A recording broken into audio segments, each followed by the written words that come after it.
What's up? What's up? It's the Arthur Moats Experience with Deke. I'm Arthur Moats, and that's my main man, Deke. What's good, bro? Man, everything's good, bro. We got another game coming up.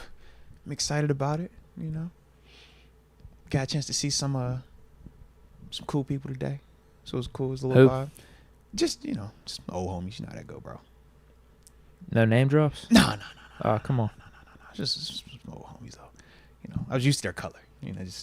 I was like, I've seen this color before. I like this color. It felt good. Oh, damn, you went to the Don't joint do that. practice. No. Is that what it is? Is that what it is? No. I just did like media for them though today. Oh, man. But shout out to G though. You'll be proud of G, man. Because I started to come in here with my outfit on from earlier. And G was like, hey, Dad. Bills gear. He was like, Dad. Just straight up Bills gear. Listen. He said, on a Steelers versus Bills game week. Listen, bro. G hit me with he was like, yo, Dad. It's too late. You already outed yourself. I said, Dad, you sure you want to do that? And I was like, I mean, would they really be able to tell? He was like, yeah, Dad, I can see it right on your arm. Like, I can see it all, yeah. And he was like, what about your subscribers? Were you trying to conceal it or something? I was flirting with the idea of maybe if I just sit kind of over here, it like cock my body a little bit, have an arm up, maybe y'all won't be able to see everything. And G was just like, Dad, what are the subscribers going to think? I was like, yo, why are you talking like that? He's like, Dad, the subscribers want to see you and Steelers or that's it. He was like, if you go with the Bills, you're going to lose subscribers and then we're never going to get a plaque. Did you tell him it's already too late? That's what he told me. I told him, I was like, you know what, G, I think we're going to be all right. I was like, I think we're okay. But he convinced me to change. The subscribers are already used to your Bills gear. He convinced me to change. He was like, Dad, the subscribers. That's literally what he said. He was like, yo, you're not going to get a plaque if you go up there with your Bills shirt on. He was so serious, D. So I was like, you know what, B? So I changed it for him. But shout out, though. Shout out to the little man. But, yeah, man, you know how it is. I talk good about us, though. Okay? What were they asking? A lot. What they want to know? Who the players. Who's going to be the starting quarterback? Definitely want to know the quarterback, how we feel about our wide receiver 2 situation because of the whole Brandon Aiyuk noise that I think is still being had. I think last time I saw was he didn't sign a contract Jerry extension. Rice said, we'll find out tomorrow. AB said his source was Brandon Aiyuk. So who knows? We're still kind of waiting. Wait, did he? Did AB say that? Yes. Like directly? Yes. His CTE was like, da-da-da-da. He was like, source, Brandon Aiyuk. He was like, oh, all right. And he added him and everything. I'm like, all right. If you're doing that, clearly you're saying that you're talking directly to him. And then that's later on we saw when Jerry Rice put his little like funny tweet of, man, we're going to see da-da-da-da-da. And then he just kind of added him. But he wasn't saying like this is a source I talked to him. It was just more of a public like this is what it is. But AB legit said his source and then added Aiyuk, and it was from the CT ESPN joint as well. Is it the one where AB said Aiyuk doesn't want to play anywhere else but the Steelers? Whatever was his most recent one that I saw, that would have been like a day ago. Or two. Yeah. Okay. And he was like source, and it was like the at Aiyuk, and I'm like, all right. Most of these dudes are playing when they say the source game and stuff like that. Typically, you don't reveal them, but for AB, he just went out there and said, look, y'all don't want to believe me. This is who my source is, and he even added them, so it wasn't even no funny. But it's like you're gonna see this. So that was the part for me where I'm just kind of like, all right. And we still haven't heard anything new just yet. So they definitely want to talk a lot about that. Who are young up and coming guys that we should be on the lookout for, stuff like that. I gave him a couple names here. I kept the real names away though. Makes sense. Oh, really? Yeah. They was like, who's somebody we should look out for on defense? So you didn't say Peyton Wilson? No, I said DeMarvin Leal. DeMarvin is still balled out.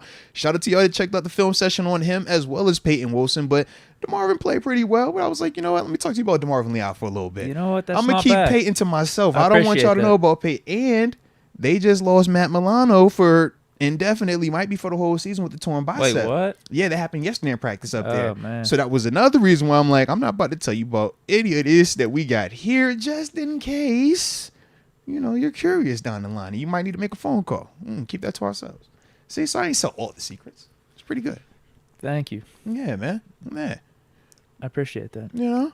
And from what I heard, it was really good work out there today for the practice as well, man. It's supposed to be good on good for a lot of it, which kind of makes me feel like I don't think I'm going to see a lot of Josh Allen versus us on Saturday, but we shall see, though. Yeah, he shouldn't play. Yeah. I mean, that's what the whole purpose of today's practice was, too. It was like, yo, you're going to get him versus our number one defense. red zone, 2 He probably will get a minute, couple full. series though, right? Well, I don't know. Because to me, if I'm McDermott, I'm saying to myself, you got all that work today without me having to risk you taking an actual hit. Come Saturday night, I don't get to tell Alex Highsmith not to hit you. I don't get to tell Nick Herbig not to hit you. I don't get to tell, I don't think TJ Watt plays, But if it was, that's the thing. We don't know know what I mean? just yet who's playing, who's not for us. And Coach T was Russ is going to start. That's been this confirmed. the thing. Coach T, I know he had went on and said that he wants everybody to play, but he said he's going to wait till the 11th hour to make his decision on who will actually be out there or not. I'm seeing Russ. Yeah. 4 series with the All offensive right. Well, starters. shout out there, man. So this must be the dress rehearsal. I like it there. I like it. That may be a sign that we'll see some TJ, we'll see some Cam and Minka and stuff, at least for a couple series. Yeah, because last game they more didn't, series for Russ is understandable with how Mm-hmm. much he's been out in preseason and training camp thus far. Yeah. But yeah, maybe this is the dress rehearsal game. Yeah. I know they talked really glowingly about Russ yesterday in practice also. Turns out how he finished and everything like that. Had a nice old write-up on him from, I think it was Labs, actually. Now, when you talk about the real right hand of the Steelers, if Labriola is talking about it, I think you should pay attention to it, okay? So he's higher up than Dulac? Listen, Dulac is still an outside extension. Lab is on the payroll. He works for Steelers. He writes for Steelers.com. Yeah, like whenever you see this is the game day interview from Coach Tomlin before the Steelers actually take the field, it's Labs he's talking with. Where's Pomp at on the hierarchy? Pomp isn't a Steelers employee. Pomp is an outside contractor. The same with Dulac. When you talk about... Is he under Labs, Dulac, though, would you say? Yeah, because Dulac is still more of associated directly with the team, whereas with Pomp, he does some of everything still. But in terms of Labs, Lab is literally Who's the closest to Labs? Is it Dulac? From you guys' perspective, yeah. It's another person in this actual lady, Teresa, but y'all don't really know her like that. She does more of she does some stories on occasion, but y'all don't know her like that because she doesn't try to do the breaking news thing. But she's actually closer than Dulac and Pomp. Okay. Yeah.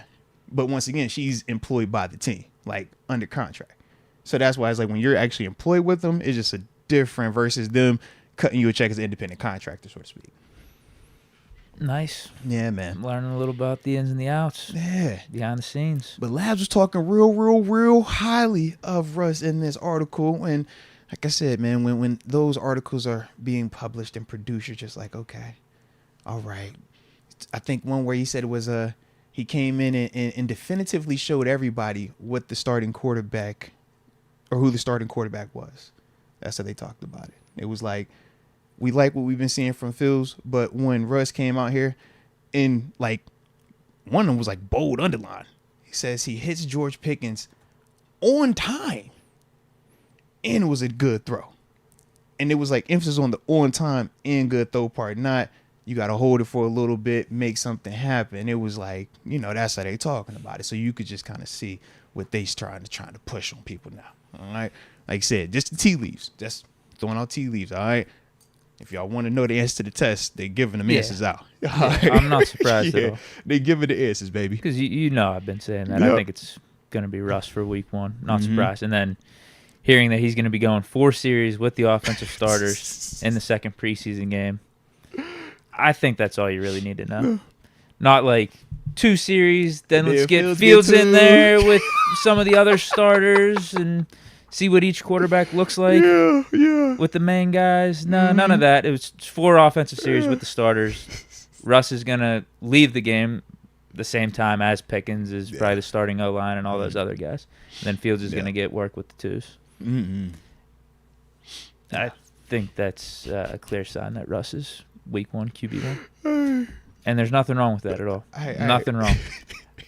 Like I said, bro, the way they was writing this article, I was just oh, this isn't any of the other beat blog, YouTube, none of this. This is directly the right-hand extension of the organization. I know who this guy is. Nobody in terms of the media that knows the team is going to be above him. And if he's putting it like that, I'm okay, I got you, bro. I already see what this is, man. it's not as exciting as having a legitimate QB competition between Fields and Russ, or even potentially just starting Russ week one. It's not as exciting. Maybe they're saying the competition is coming to a close. Maybe they've seen enough, and they've seen what Fields did, and they said that wasn't enough to surpass Russ. And what Russ was able to do in his limited portions up until this week, they have felt like has been above what we've seen from Justin Fields. And I don't think that means it wasn't a competition. Like I said, we knew ahead that it didn't have to be a fair competition, but there was some form of a competition, at least how they were communicating. But I still would say this, man. Let's see what Russ looks like on Saturday. I don't think he's going to play bad. Okay, yeah. But if he were to go out there, you see what I'm saying? Like, I think it's a conversation still. Right.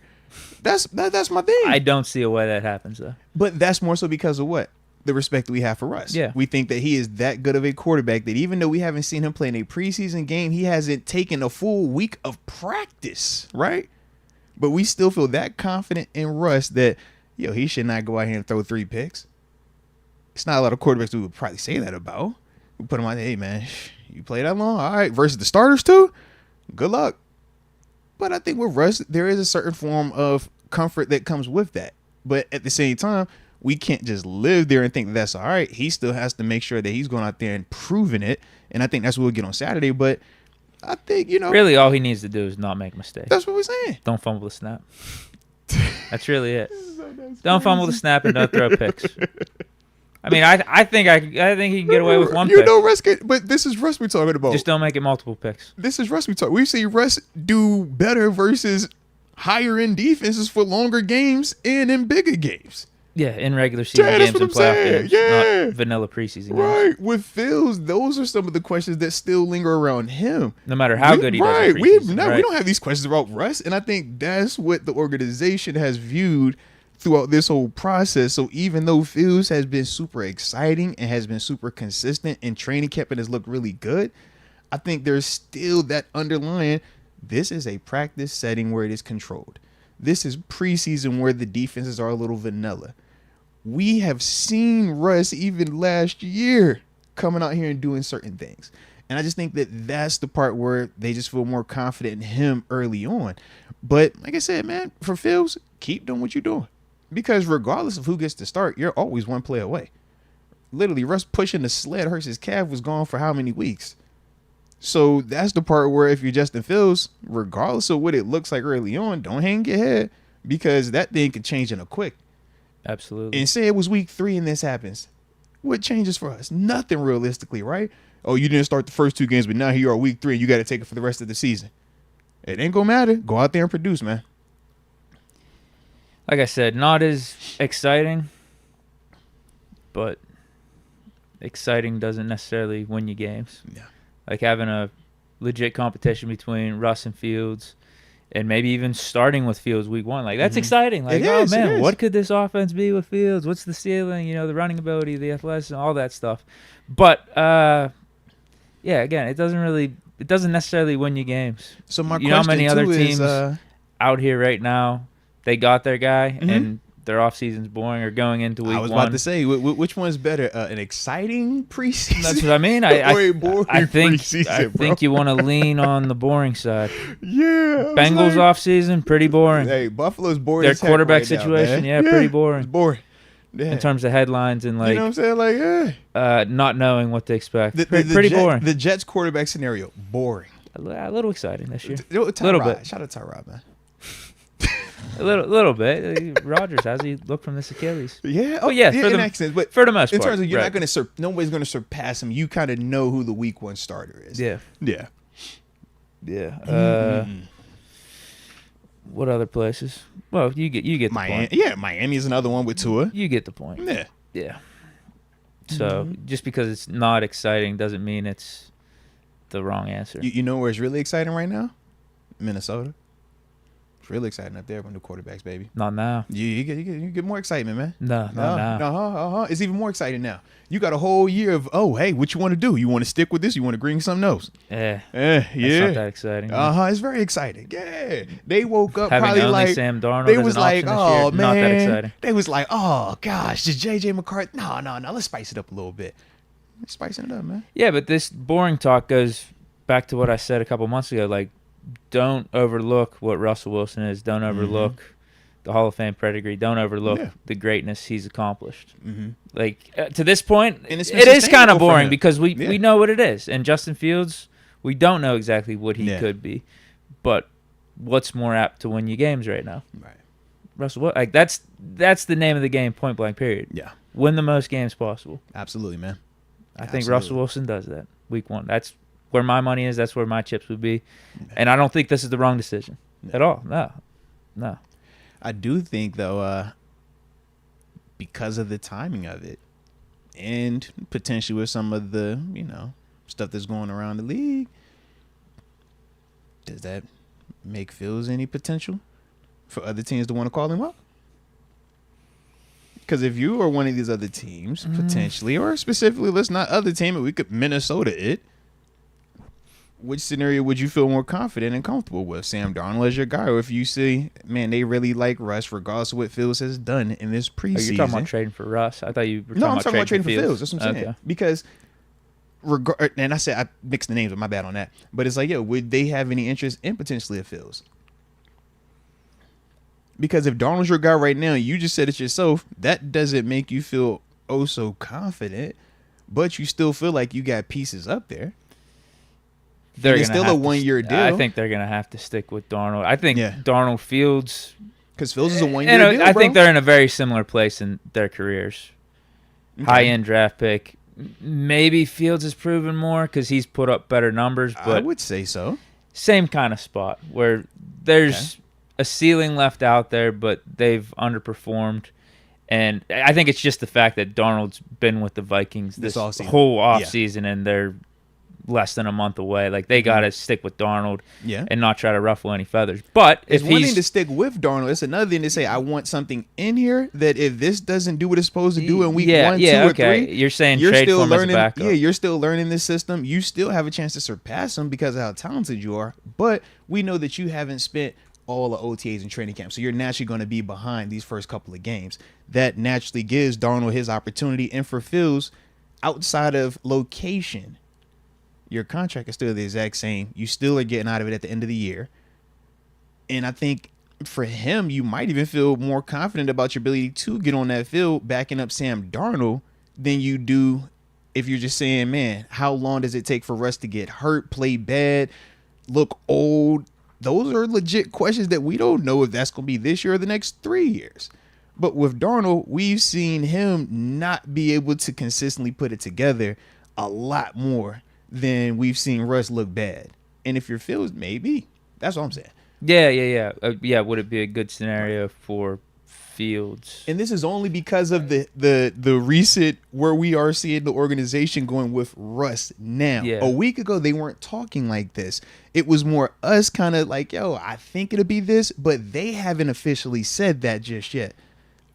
It seems as if a shift is taking place now, though. I could see Fields wanting to stick around here, though, and learn behind a Russ. Yeah. Like, even though it's not optimal for him, I know he wants to get out on the field, but there is something to be said for learning behind a Hall of Famer. And I would also agree just with that, man. Absolutely. being here in the Steelers organization, being here with Mike Tomlin, because Fields did pick coming here. When he was given the option of what team he wanted to be traded to from the Bears, he picked the Steelers, knowing he would come in as a backup. Yeah. So I do think Fields wants to stick around here. I could see the opportunity in Minnesota. I could see that it's kind of changed the Minnesota landscape, Pittsburgh landscape since he made that decision, though. With JJ getting hurt, sure. So I could see the opportunity, Minnesota. I don't see Fields being like, trade me there. This is not solely like speculation. This is solely just me outside viewing it. I don't feel like Fields is on that now. Because as a player, you typically aren't. I don't think the Steelers are doing the trade, though.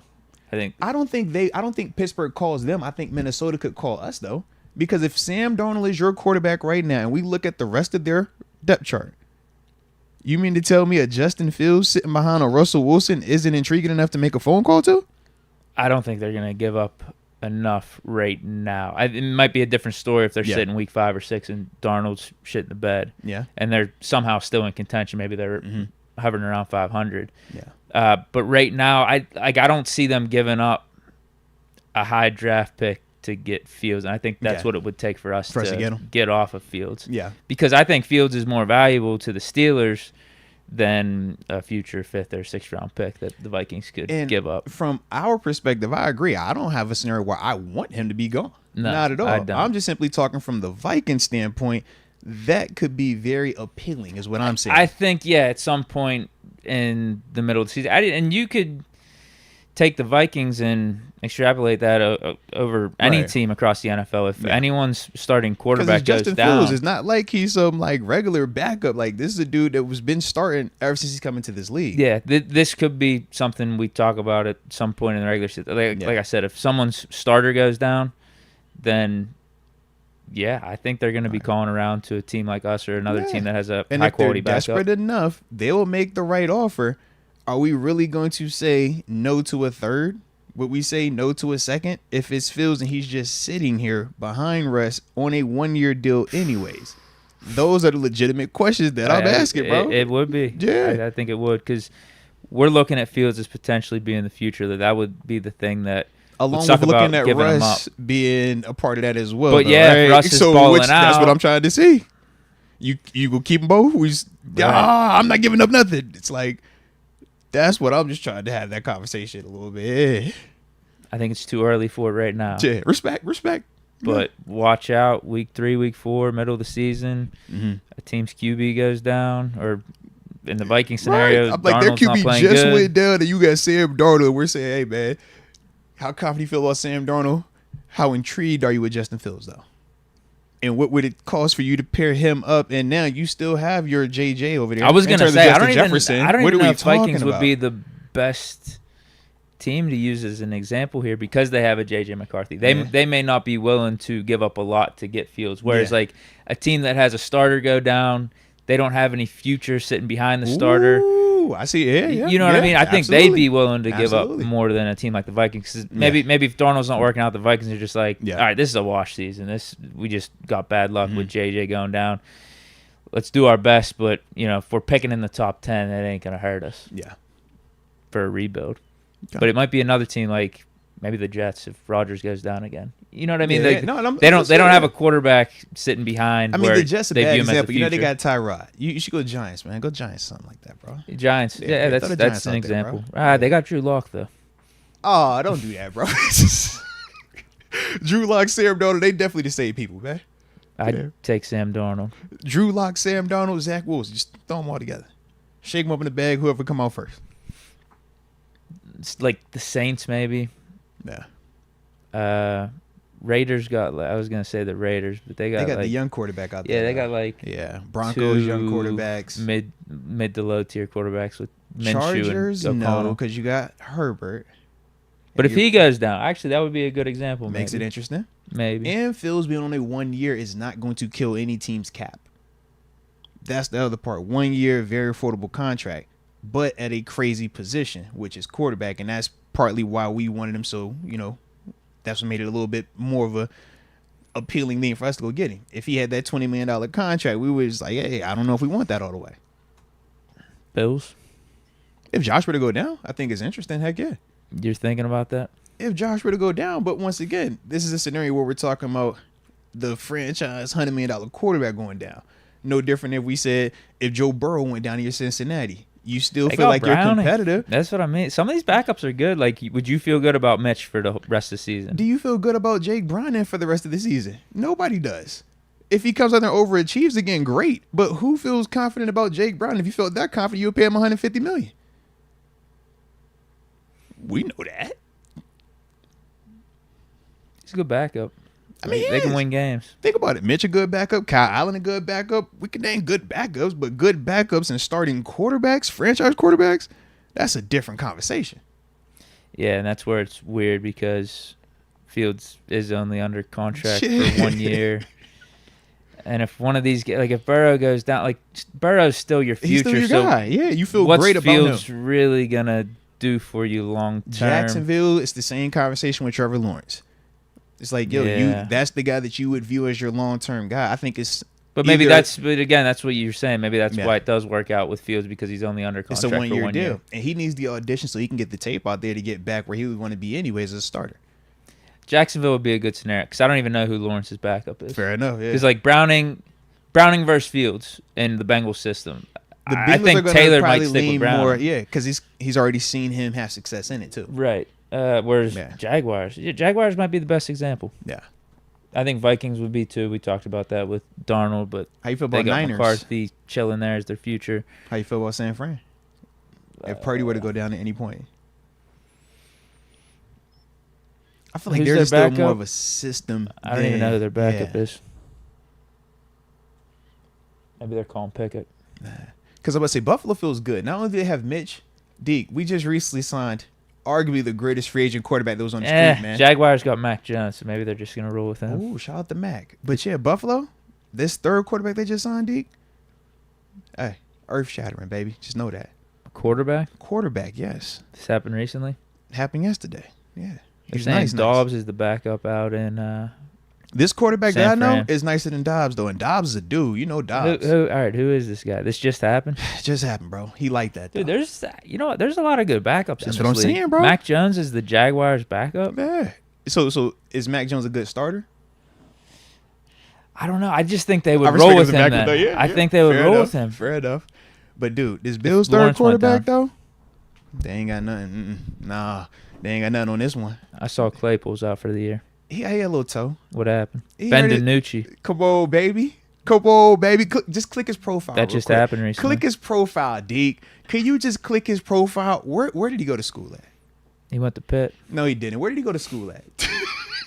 where did he go to school He at? did Deke? go to Pitt. Deke, But then he Deke. got beat out by Kenny. So where did he go to school at then? And then he was sent to James Madison. Now he was sitting in JMU. That's crazy. He was cast off to JMU. That's crazy. Now he got cast off the JMU. He is a JMU quarterback, man. Go Dukes. Anytime you got one of them, come on, it's like you hit the lottery, baby. All right. So I think in Buffalo, they feel great about their quarterback depth chart right now. All right. Shout out to DiNucci. Go Dukes. Oh, all right. So did want another question real quick, man, because we did get some supers coming in that kind of go with the convo, man. Shout out to Maximus real quick. Maximus says, if the Vikings were to send a first-round pick for Russ, would we take that? Depends on how Russ is looking. What if we don't get a chance to see that? What if this were to happen before week 1? So there, because you know what I mean. I know you want to have it where we could just play it safe and get to the trade deadline and then control. Oh yeah, I'll make it now. I think Omar would do that. That's what I'm thinking too, because it's a first round pick, and that's kind of what I was asking about Justin Fields when I said if it was a third for Fields, would we do that? It's like I don't think the Vikings are doing that. I don't think so either, because you still have JJ McCarthy. It is not like he retired. He's just done for and this they year. may have some sort of confidence in Darnold too. Yeah. McConnell's one of these offensive gurus. Mhm. I don't know what tree he's under. Was he under the Shanahan or McVay tree? But Well, no. he's one of those type he's of one guys. them. Yeah. Where he's probably looking at Darnold with the talent and be like, we can get this right. Like they paid him $10 million. This They is did. before they Yeah, even they drafted did. JJ They McCarthy. did. So they must like something about What? Darnold. Remember, Darnold was cooking out in San Fran last year doing didn't preseason look training bad. camp. Yeah. So I'm sure there's some type of, optimism surrounding A him. Geno Smith type of career arc Mhm. for Darnold, or like that type of potential. Yeah. That's what This gives him the McConnell's opportunity. maybe thinking. This gives him the opportunity, kind of like when Geno got it when Russ left Denver. Yeah. Opening Left up the door Seattle for for him. Denver. Yes, left Seattle for Denver. Yeah, good call on that. But yeah, definitely opened the door for him. But I don't know, man. Like I said, I don't think Minnesota would offer I think the Con one. would do it. Would I do Khan's it? doing it without blinking an eye. He's like, you give me a first? Of course, take him. Justin Fields, hey. Just, everything that we just said today in this article, we're just going to erase that. It's redacted from the records. You're the guy. All right. Am I good with, if I do that trade, I need to accept potentially washing this season? Why is that, though? It's just the spectrum of where we could go with Fields. It could be awesome, Ooh, ye of little faith. or you could get Is that some what you're saying, Deke? disaster there. Are you saying your But I think faith that- is higher in Russ than it is in Fields? It definitely is. But I need to accept that there is a % chance this season could Everything go down the we've tubes. seen from Fields in the preseason and training camp, He looks good. And then you have the though. Tomlin factor, though. Like, can we do any Yeah. worse than 500? This is also very true. I'd say do it. I mean, I'd say do it. And then here's the thing: if things are going sideways with Fields, you need to get on the phone with Tennessee or the Eagles. Oh my gosh. That would be my out. Do you know how crazy of an offseason / regular season that would be to go from no Kenny, Russ, Fields, back to Kenny or Mason at some point? Yo, I'd call the Titans first. it would be insane. It would be insane, bro. I know everyone in the chat's thinking, oh, you'd be on the phone with the Eagles. You'd be trying to get Kenny back so bad. I would call the Titans first. Mason would be first priority. Oh, man. Yeah, I'm probably going to call the Jets. I'm hitting my dog Tyrod. Like, yo, what's up, bro? You free? Come on, put this black and gold on. You already know Coach T. You know where he from. Come on, fam. Let's do it. Yeah. Man. But we don't need that scenario. That's like dark doomsday to get there with it, where we call in whether we're calling Tennessee or Philly. Like, we can't do that. No, we can't do that. I don't want to get to that point. That's literally like calling your ex up after you dumped your ex. You be like, yo, I don't want you no more. I got this girl now, all right? And that's my backup girl. All right, both of them work. Hey, big head. What you doing? You trying to go on this date? That's what that sounds like, D. We got to step out that, man. That's dangerous territory. I mean, Mason would be the more acceptable answer, though. Mason's been through a lot. Mason's more accustomed to us treating him like that's what you're saying? I think the fans would approve of that one a lot. They'd be all for it. Hey, yo. That would just be yeah, because it's not like Mason wanted out. Right. I don't think Kenny would be as optimistic about that. I think Mason, you could talk him into. Kenny, I don't know. But Mason also might be like, bro, y'all done done me dirty too many times. I'm cool on y'all. Right. Yeah. Interesting, I man. like those scenarios, though. I like those hypotheticals. Man, well, I just figured since, you're not wrong about the Vikings thing. Yeah. I think it's a little too early right now, but at some point, I wouldn't be surprised. If they and if call it's us, not man. the Vikings, it's another team that loses a starting quarterback. Because you can't have a Justin Fields or a Russell Wilson on your roster not playing, and a team looking at that saying, bro, our quarterback situation doesn't look like that. We don't have guys that have started in this league for bare minimum 3 years as QB1, let alone be a Super Bowl champ and go to another Super Bowl and have all this other success. So I just think that that's the part that, with it being a quarterback-driven league as well, those guys are going to be intriguing for people. And contractually, they're not going to do any damage to your cap right now. How about this? How about this exercise? You want to go down the list of teams Let's do it, bro. in the league and say their starter goes out. Yeah, let's do it. Would they prefer trading for Justin Fields or sticking with their backup? I'm definitely down. Let's do it. All right. And after we do this exercise, we're going to start the show like how we normally do, but let us cook real quick, all right? If y'all digging it, hit that like button. Don't forget to subscribe. Rams, Stafford goes down. They have Jimmy G. I stick Jimmy G. He's got a 2-game PED suspension he's got to overcome, but as long as Stafford don't get hurt. Don't get the first 2 games. Just get out the first 2, we good. But I'm more with Jimmy Browns, Jameis Winston. Ooh. I'll stick Jameis. Bengals, Jake Browning. I'm sticking Browning, but because of what we talked about earlier. Yeah, I think they're sticking with Browning. Yeah. Colts with Flacco. It could get weird. But I'm gonna rock with Flacco because of what he just did last year. We did see him kind of get lightning in the bottle. So Raiders, it's either Minshew or O'Connell. Oh man. So if O'Connell goes down, it's Minshew's the backup. If Minshew goes down, O'Connell's the backup. What are they doing? Now, what would you do? What do you think they're doing? I could see the Raiders allowing both of those dudes opportunities. That's what I think too. Yeah. Because I don't think either one of them are world beaters, but the way that they're vibing out there, I think that they would, be on this whole team. We bought in. Both of these guys are capable. And Antonio Pierce, that's definitely like how he preaches to them dudes anyways. So, yeah, I think they're going to stick with that. Panthers, Andy Dalton. Oh, man. I think you're calling for Fields. Fields, yeah. I think now we're getting into the conversation. I think it could be Fieldy, yeah. Jets with Tyrod. Tyrod's not gonna play bad, so you get about the stadiums. You good with that? You're sticking with Tyrod. I'm sticking with my dog, bro. Don't do that. I think that's the perfect example to trade for Fields because Fields he could be your future. Really? We know Rodgers is up there in age. Really? You might as well test out a Oh Fields. my I do. gosh. Oh my No disrespect to the gosh. 757. That but is crazy, man. My fashion icon. You saw him featured on NFL's Instagram. They was like, look at the fits. Just look at him. Aaron Rodgers even had to call him out, right? He was like, yo, he could dress. He got that. That's what he do. All right? So, Niners, Dobbs. Is Dobbs their main backup? I think if he's their main backup, shout out to my think you're astronaut. calling for Fields. Dobbs, you know his love. You know you my favorite rocket scientist. But unfortunately, I think he Fields really gets the their call, top bro. Backup? Is he the top one? Oh, don't tell me it's the top one. They also have Brandon Allen. He's but- the top backup, bro. Yeah. Yeah, Dobbs I the top think backup, Dobbs is the bro. bigger name. Yeah, Dobbs definitely the bigger one. So I think in that scenario, Fields is very intriguing. Yeah.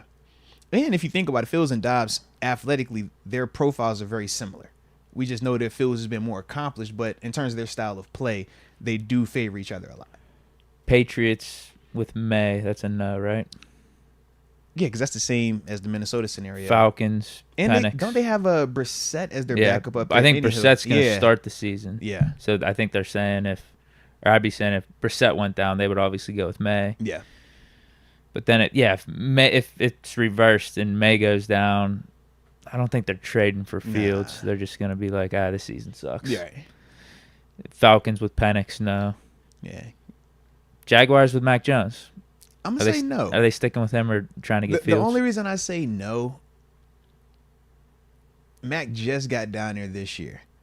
So I think that they might look at that scenario I like think how they'd we give look Mac at a Justin couple Fields. games. That's what I'm saying. Like how we look at Justin Fields as whatever happened prior to you coming here, we're not holding that against you, but we're treating you as this is your blank slate. Come out here and prove it.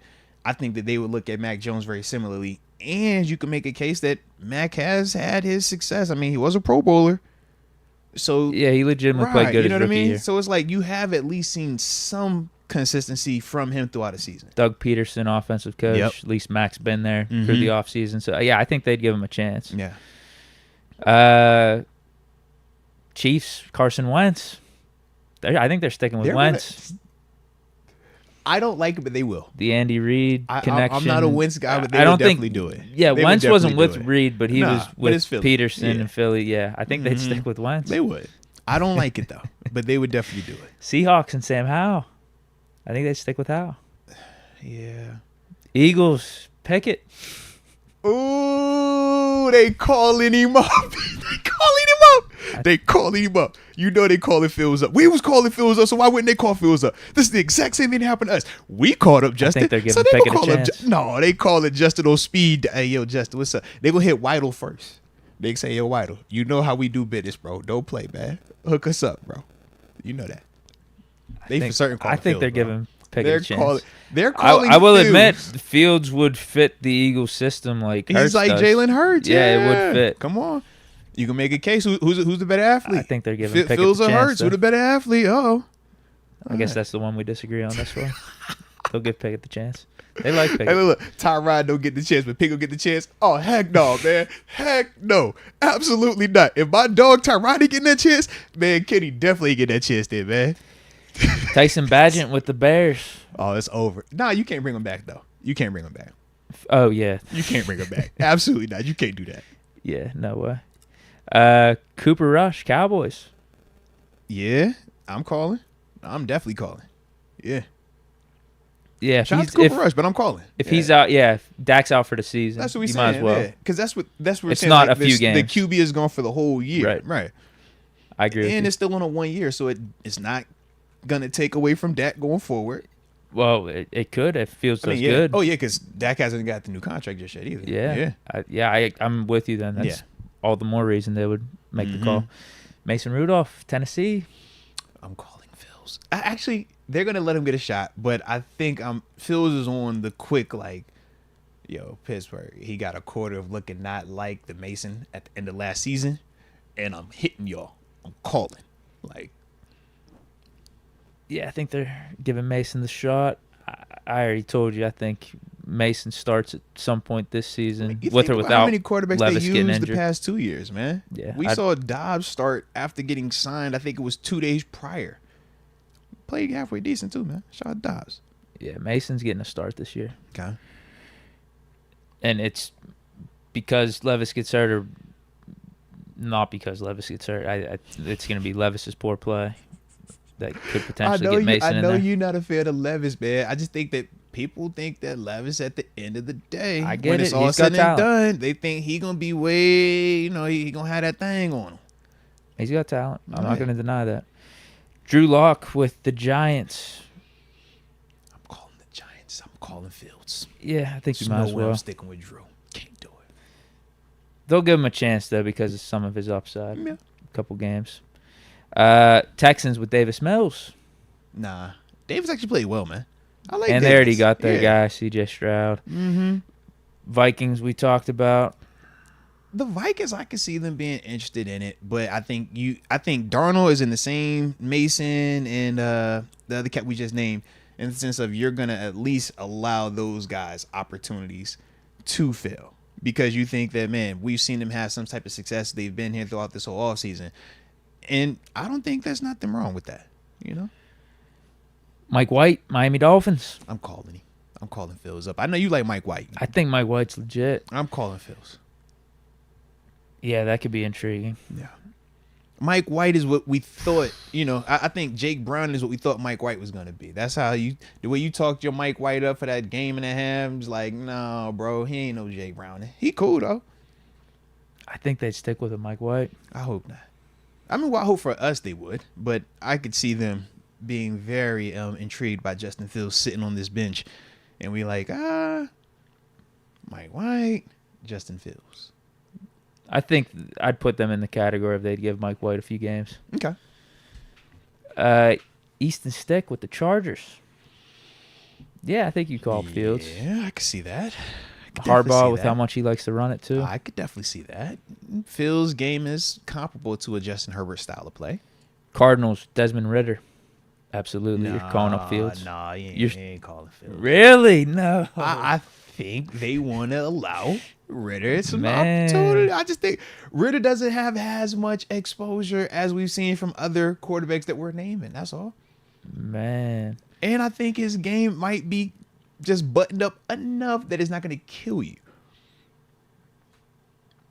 If I'm the Cardinals, I'm calling immediately.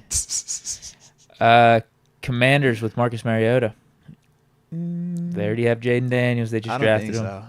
As much as I would like to, I think Mariota is just like the older version of where Justin Fields currently is right now. Yeah, I think they're just tanking the season at that Yeah. point.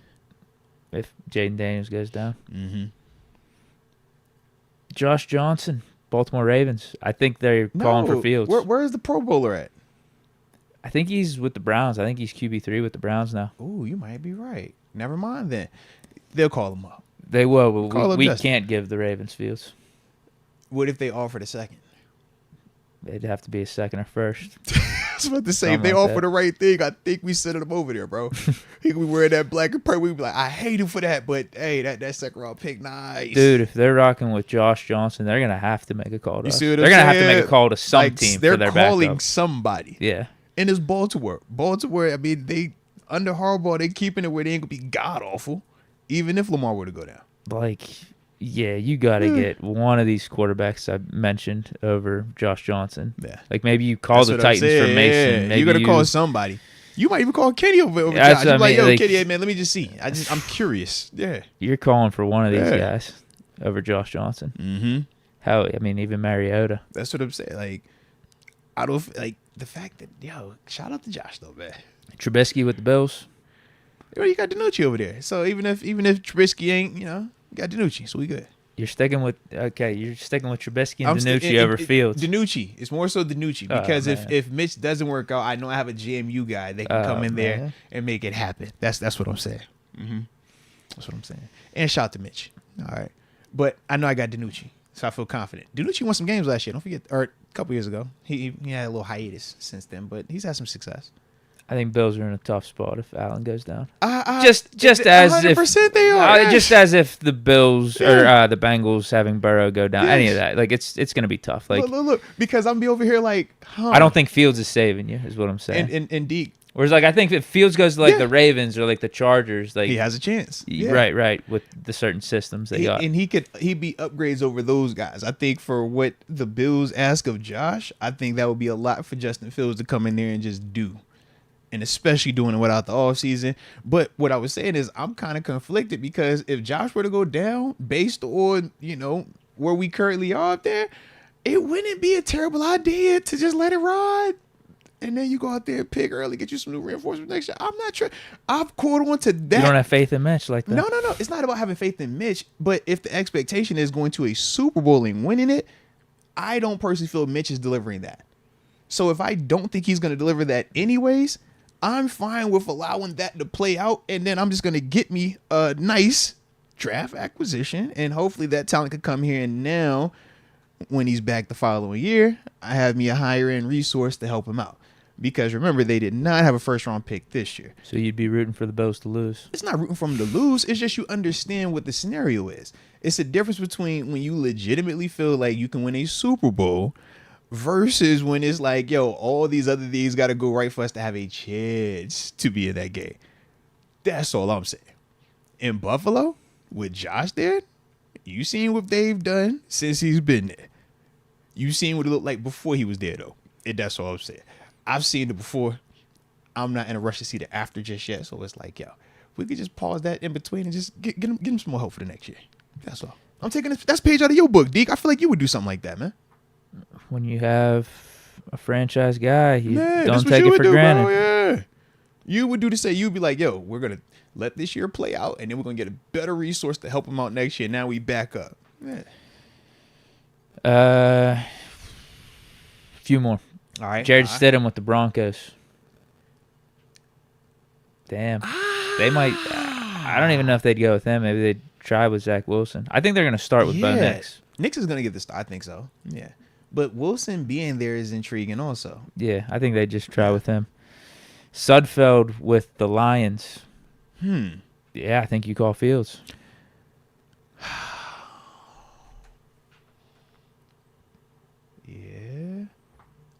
Because I was wondering would there be any hesitancy because of the familiarity in the division. Maybe they've seen him and how Steeler fans talk about Lamar Jackson at times, right? You would think that he was the worst quarterback in the NFL. But it's like, yo, if he was available, would we go get him there? So that's the part I'm like, if you're a Detroit fan, you might have talked about Justin Fields in Chicago like he's got off. Lamar's legit, though. Oh, I think it's a different story. You're saying he's legit. I say he's legit, but there's a lot of people that don't say he's legit. He doesn't play good against us. And they take that and they run with it. And they lose their mind behind that right there. And maybe for Detroit, they look at Fields and say similar things. That's all. They might. I think that'd be more valid than saying that about Lamar, though. I'm with you. But they say it a lot. Trust me, you know this, man. We're going to get to that Ravens. Man, Lamar sucks. Just running back and quarterback. Started like, all right, bro. Fields is better than Nate Sudfeld, though. You got to take a chance there. Kyle Trask with the Buccaneers. He's been down there for a minute. I think they give him an opportunity. I think they would. Yeah, he's been down there since Brady. They'll give him an opportunity. Sean Clifford, Packers. That's interesting. Oh, God. But it's once again a division. And they have their franchise guy. So do you want to give up assets for a dude that's only going to be a one-year rental? I think you would, though. I think this would be similar to the Chargers. This would just at least give you a chance for this season. Because they feel, roster-wise, that they still have enough to compete. Yeah, Sean Clifford ain't giving you any hope. Not at all. Last one, Saints. Jake Haener. Yes. Calling so probably sound about 10, 12 teams. I was going to say around half the teams. Yeah. Maybe some of those teams you're giving the backup you have a chance.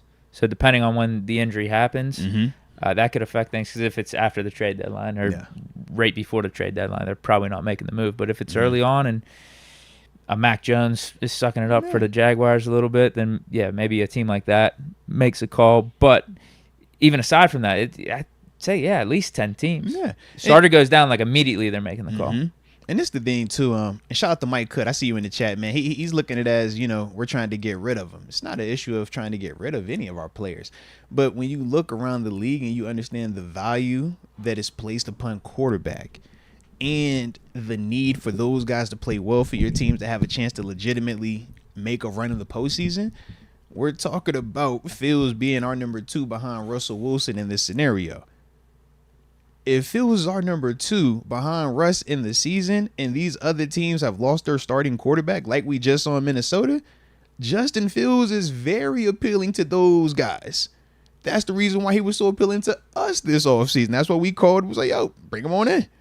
So all we saying is, man, with the way that some of these injuries have happened and with our current situation, yeah, there is a potential that these teams will eventually call us if something is going wrong.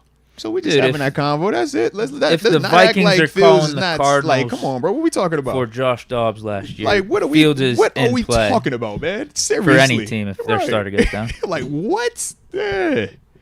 Like you said, Josh Dobbs was the one they called, and that was their answer a year ago.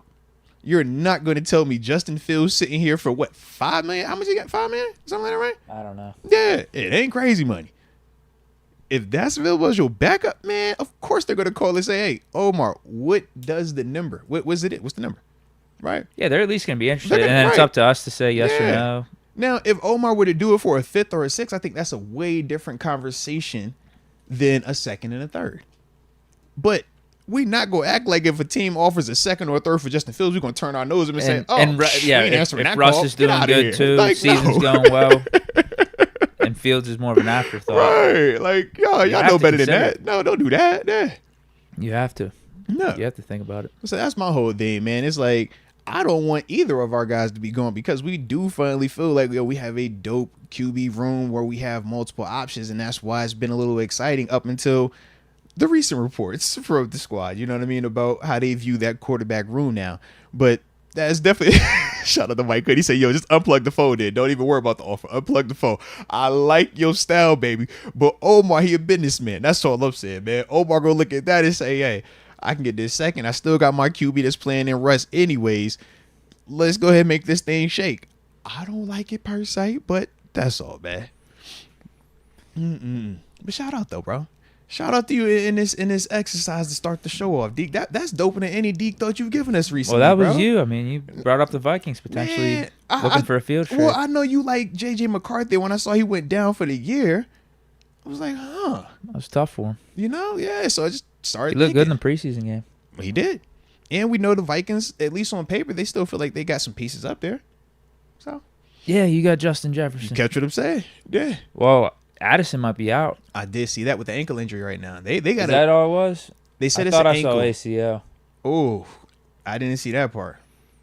You might be right. I thought I saw ankle. Won't miss extended time. Okay. No, you're good. You're right. It's ankle. I was like, yo, I hope it won't no ACL for him. Sheesh. Okay. I like it then, bro. I still wouldn't mind the Steelers trying to take a stab at trading for Addison here. The stock continues to go down. So why do we want to go get him right now, then, man? Because he's good. Be a good receiver. Better than Aiyuk? Pickens. No, not right now. All right. But he'd be cheaper.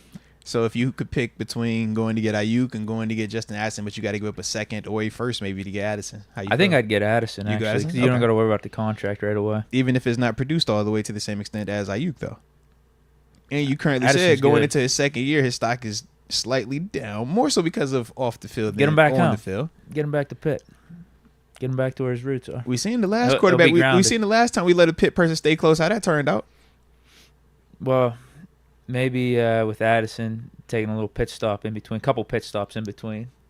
You come back home. Yeah, it's like one of those where he got his new perspective. He been out and about a little bit. Yeah. Now he comes back with just like a newfound respect for the city and just everything that's going on here. Whereas Kenny was here straight through. Like sometimes you need that little break in the action, right? It's like taking a break in a relationship. Is that what you're saying? Like, yo, we were together. We took a little time off. We've experienced life, and now we come back, and now we're ready. It's time. That's what you're saying? That's what you're saying right there, bro. I think that's how it would work out with Addison. Okay. Yeah. Okay. Yeah. Yeah, I'd want Jordan it, Addison, though. I mean, he's really good. I know that's your man. I know you like Addison. Addison got some hot tape out there. I ain't What do you have, like 1,000 yards and 10 touchdowns last year? I thought it might have been 1,100, man. I thought he balled out. 911 with 10 touchdowns. Okay. Same difference. Yeah. He would have probably had 1,200 if his real quarterback would have been there the whole time. I mean, that's fair. Come on, man. That's very fair. You know what Kurt Yeah, did. think. Kirk run up think numbers. Addison and Justin Jefferson were putting up those numbers. That's what I'm saying. With Josh Dobbs and Nick Mullins. Was there any other quarterback out there? I feel like we're missing somebody, but there was like another one in between that as well. Yeah. That's how good those Vikings receivers are, though. Mm-hmm. What were we talking about? Why did Addison get brought up? Oh, because we talked about the injury. And then you thought he had the ACL, so we just Googled him real quick. Yeah. Okay. Yeah, but other than that, man, I think that was pretty much it with that, man. But it's interesting, though, bro. I like it, baby. We're in a good spot right now. We're in a good spot. These other teams, the injuries adding up. But we currently are in a good spot. I think so, yeah. We're pretty healthy. Yep. Knock on wood. Seriously on that one, man. All right. Well, if you are ready, I'm kind of ready. We're about 55 minutes and 47 seconds and counting into it. Let's start the show like we always do, ladies and gents. Let us know where you're tuning in from, and then that way we'll give them big boy shout-outs to start the day's show. And, of course, don't forget to hit that like button one time for the culture and subscribe if you are new to the channel, baby. Let's go. They usually get on us, They be like, yo, y'all don't never talk football early on. Y'all talk about everything but football. We didn't get them boys a whole hour of football before we even intro, Deke. Stop playing with us today. Mm-hmm. I don't think you're getting that convo anywhere else either. I would agree. Are the Vikings going to be considering trading for Justin Fields now? Mm-hmm.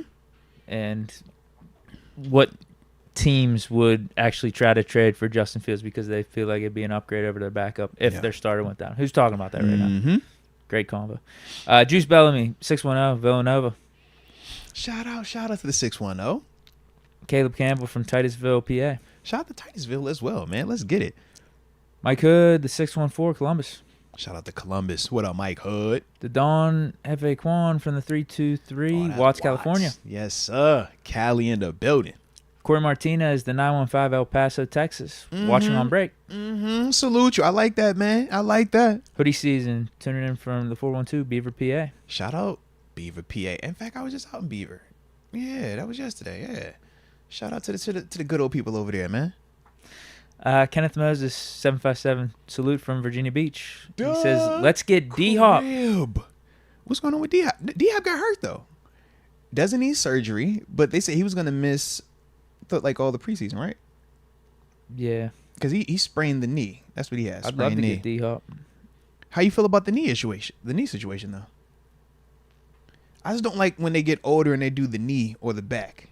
It's like it makes me, I don't know. Yeah, I mean. But it's not torn, though, or at least not surgically. So that's a little banged up D-Hop wouldn't hurt as a wide receiver, too.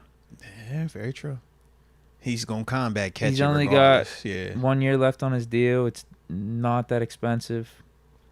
I'd be for it. I don't know why we weren't talking about Hopkins earlier this offseason. I guess it's because the Titans aren't really trying to trade him. He's just injured right now. And whoever it was just brought him up, but they're not trying to trade him. Right. Shoot, he's a big piece of their receiving core right now, if you think about it. Yeah, they got him, Ridley. There's another guy. Burke. No, they got another guy ahead of him. No, you're right. Boyd. Was one, it's Boyd. Yeah. They signed Boyd. Yeah, because he signed this offseason because Burke was on the block a little bit. Yeah. Remix from the 315, Syracuse, New York. What's up, Deacon Moats? What's the word, remix? David Decker, 585, Rochester, New York. Moats and Deke, what is up? Looks like seeing Justin Simmons in a Steeler jersey is dead, at least for 2024. I know he took a visit like a week ago, but did he sign? Official. Did he sign though? Signing with the Falcons. Okay. So they're gonna have Simmons and Bates down there. We could have had Minka and Simmons, but we ain't want it. Fair enough. We did Minka and Elliott. I like it. 1 year, $8 million deal. Wow. Shout out to the fact he still got 8 at this stage in the game too, because most of the people were going along the lines of the market, the money is dried up by now. What's it gonna look like for him? But shout out, he played it right then, I guess, and didn't have to do any OTAs and missed all the training camp. That's a vet move right there, baby. I see you. All right. How you feel about that though? Would you have wanted done that for 8? Of course. Because we gave Deshaun what, 3? Yeah. Yeah. combo of him and Casey is probably close to around like 6. Yeah. If you add their contracts up. Yeah. Would you rather have Justin Simmons or the combo of those two? Yeah. The Falcons lay low enough, though. You seen they traded for Judon earlier today, too. I do think Justin Simmons plays a similar style to Minka, though. Mm-hmm. Where, like, do you want Simmons either of and them in the Bates? box like that? But I'm like, Simmons and Bates, how you feel about that scenario? Yeah. Bates is coming off of a career year where he wasn't having 180 tackles. It was 6 picks. Yeah. He was getting his hand on the ball. Yeah, I guess what I'm saying is I would like to have someone like a Terrell Edmonds or a Deshaun Elliott As the offset. as the to it. third Yeah. safety, too, if we're going to have Minka and Simmons. I mean, how is Edmonds still available? We could have done that. I guess we could have done all signed that. Justin Simmons for 1 year, $8 could have million, done then all we of could have that. signed Terrell Edmonds on the cheap. Edmonds signing for 2s right now. Edmonds I like the he's in combo we Tampa. got. Edmonds just signed to Tampa, I want to say. Okay. That was this week. I didn't see the numbers, though. But I want to say he just signed to Tampa this week, man. I mean, that would have been a badass safety room. Yeah. Minka, Simmons, and Terrell Edmonds. Yeah. I'm good with what we got, though. Okay. I am, but it would have been nice to get Simmons because clearly we could afford it, too. 1 year, $8 million. We have, I think, at least like $15 million in cap space right now, and then there's a ton of restructures we could do. Yeah. We could afford pretty much anyone we want. Yeah. So that kind of sucks. We're going to be playing them week 1, too. Mm-hmm. It's going to be interesting, baby. It's going to be interesting. Any more shout-outs you want to go over? Let me get a couple in here so I could just feel like I'm a part of the shout-out. You know what I mean? I don't feel like you just did it and I ain't get my shout-outs in here. So I'm going to go with the homie David Soto from Chicago. Joker _19 in the 571 VA. Joe Skursbiak. Shout out to Joe Skursbiak. In Butler, PA. One time, if you know, you know. Then after that, X Concepts in the 724, Claridge, PA. It'll all be worth it when Aiyuk is rocking black and gold. Fire emoji, hashtag CTE SPN. He must have seen the same report I be seeing. And all right, shout out to ESPN, CTESPN, excuse me on that one. Then after that, the homie Remix in the 315, Syracuse, New York says what up to both you and I. And then I will end it with the homie Michael Matthias in the 209, Hillmar, California. They know how to party. All right, shout out to you out there in the West Side, baby. Let's get it. Let's get it. And you know it's always big love back to your X Concepts. So shout out to you, man. And do what the Don Hefe Quan says. And that's hit the like button. He says, shaking my head, not even 100 likes. And we got a rack of people in here today rocking with us. And we appreciate each and every one of y'all rocking with us today also. Alrighty. Then we got, should probably just hit these supers and roll it that way. Yeah, that's fine. Tito Good Vibes gifted a Moats membership to Christian Alexander Manzi. Shout out to Tito, supporting the movement, being a rock star, life paying it forward. And you said Christian Manzi, correct? Yeah. Welcome to the upper room. Yes, indeed. Yes, indeed. Maximus, if the Vikings send a first for Russ, do we I take hit that it? one. That was when I hit. That was when I hit. That's You brought real though. that That's into real the though. Conversation. Yeah. Yeah. That's real. That's real. Yeah. I think we do. I'm telling you, we act I think like I we wouldn't I think touch I these would too. quarterbacks until they start offering real contracts or real things like that. I think and I that would. changes everything. It's so easy for us to sit here and say no to Fields. I would take until the it's a chance second. on Fields. I would. Respect. Yeah. I would just have to that's accept, what I'm like I said, saying. the floor. I'd have to accept Like the floor. I get it, bro. Because it's the first we're talking about. Because I think Yeah. the floor for Russ is better than the floor for Fields. Yeah. I'd take the chance. That's real life, man. AJ Martinez says, love, respect, blessings to all. I'm pissed, LOL. I only have time to listen, not participate. Shout to the Steeler family, a.k.a. the chat. Let's go. Hey, AJ, wherever you're at, whatever you're doing, just know we appreciate the heck out of you listening to us, always being a part of this community, man. And like we said, bro, this show is a vibe because of people just like you, man. All right, so salute you, whatever you got going on, man. And you know we can't wait to have you back in here like how you always are, all right? AJ Martinez gifted a Moats membership to David Decker. Shout out to AJ being a rock star at life, even while he has to just listen. And David Decker, welcome to the upper room. Yes, indeed. Yes, indeed. We also had a super that came in early. Let me get this real quick from the homie Chris. He says, what's more likely, draft a quarterback in 2025 or go after Dak Prescott? Interesting. Okay, Chris. You woke up and chose violence today. I love your energy. You're bringing Cowboys, Steelers. You know how the boy felt. I was talking to my favorite uncle. You know that Cowboys diehard one? I was just talking to him last night. Salute Uncle D, all right? What was he saying? Man, he was telling me a bunch of good stuff, and we was both kind of like, yo, what's up with CD? You know, if CD could find a way to the black and gold, he's going to hate it. I'm going to love it. But that's kind of where we are right now. Yeah. Yep. Okay. So I'm just Is saying. he coming up for the game? Of course he'll be here. Yes. Is he the one that had to wear the Bills jersey? Yes, indeed. And literally we talked about that last night. In fact, whenever I look at my picture of him when he calls, it's us in Buffalo. It's him sniffing my Reebok cleat because it was the first like NFL cleat I ever had. He was like, yo, I've never been in an NFL locker room, let alone like my favorite nephew or this, that. So he's sniffing it. So that's like his picture. We pop him like, yo, this But yeah, he had Cowboys That's gear as your contact on. picture? Yeah, and he had Cowboys gear on underneath of the Bills hoodie that he had to put on to go in the facility, bro. Like, he's that type of diehard Cowboy fan. I don't know if I ever got this answer from you. Does he regret wearing the Bills jersey? He said no because he loves me. But the way that he communicates it at times, I'm like, you made it sound like you was about to be in tears when you said, he said, I saw Jerry and the playmaker walk by me and I wanted to speak, and because of my gear, he said I just didn't feel comfortable.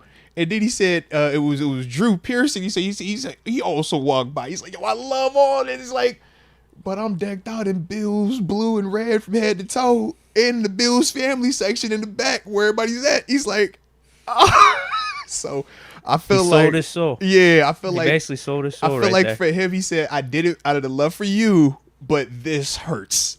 But you know, they ain't flying him out and have him, you know, sitting 50-yard line, nice. You know what I'm saying? With hey, man, no expense was spared in that one. All right, some expenses have been spared since then, but in that situation, no, that was one of them.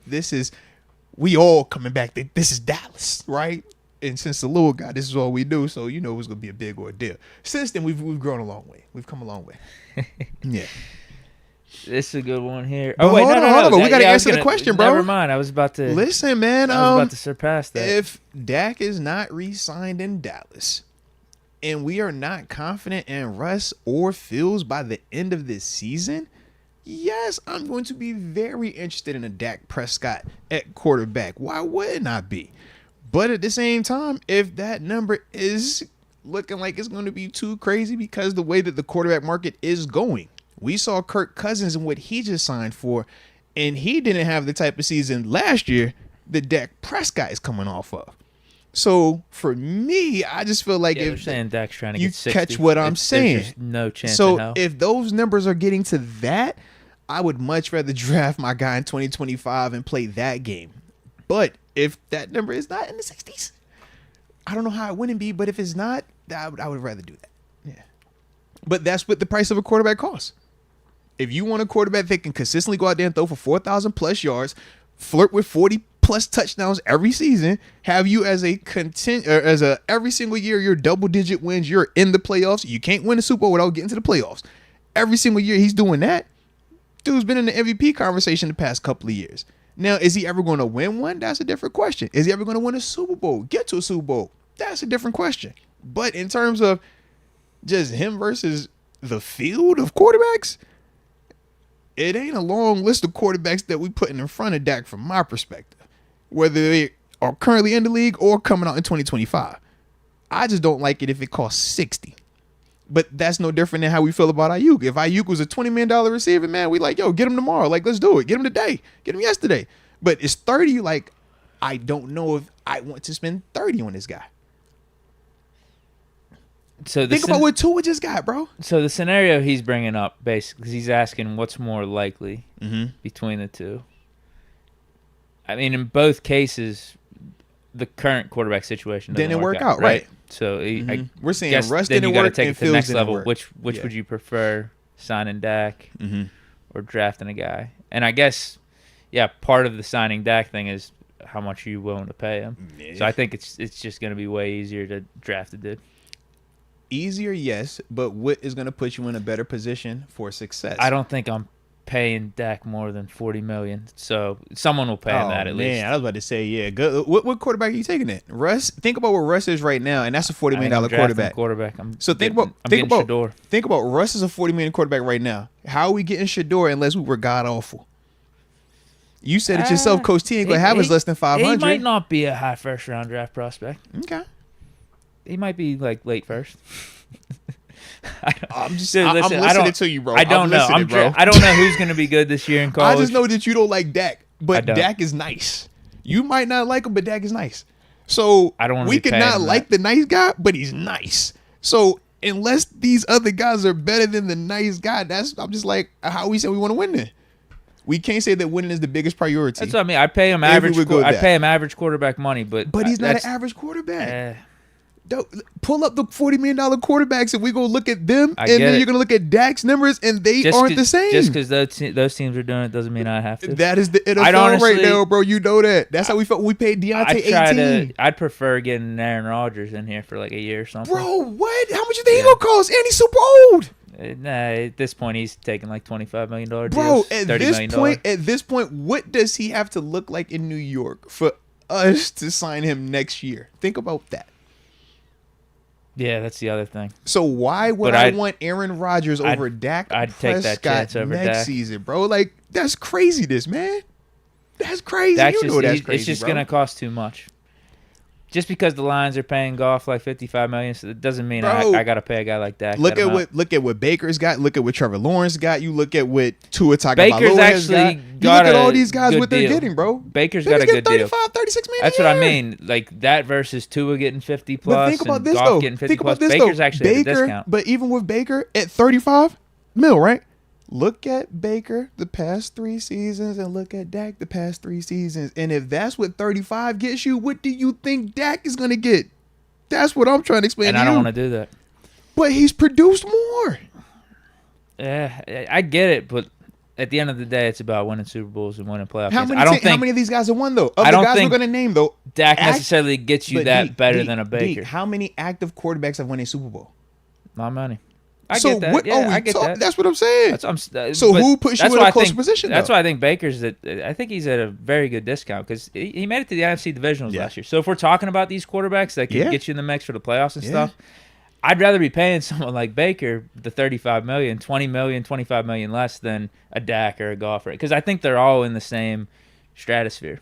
Even though you're right, I'll give you Dak's been more consistent over the last 3-4 years, or even his whole career. 2 years. Even Goff the past 2 years, he's really shown a lot more, and I think that's why he was paid what he was paid. But Baker, he had one of those type of seasons where it was just a quality top 15, top 10 type of season. Yeah. And I don't. Is he going to drop off from that next year? I don't think so. He's actually. What is Baker to you though? Because you saw him in Cleveland. He's like a Dak and all them. Like I'm not the biggest fan of these guys. He's never reached Dak's level of success though. He's Dak by name, Dak by commercials, Dak by hype, but he's not Dak by production. Yeah, I think their ceiling's all the same though. Okay. And the goal for this year, for upcoming years, is to win the Super Bowl. And I'm not thrilled if any of these guys are my quarterbacks. But if I'm gonna have one of them, I want to be paying them what I'm paying Baker because I feel like that's at a discount. I just think if you're going cheap, you're never going to get what you truly want, which is a Super Bowl. I think you have to actually go and get the guy that produces, and if that costs a little bit more, so be it. But tell me what cheap team has won it. What cheap team has won it? Dak's getting too much. Name a cheap team that's won. A team that said, I don't want to pay for the best option, I'm going to pay for the cheaper option, and they actually won it.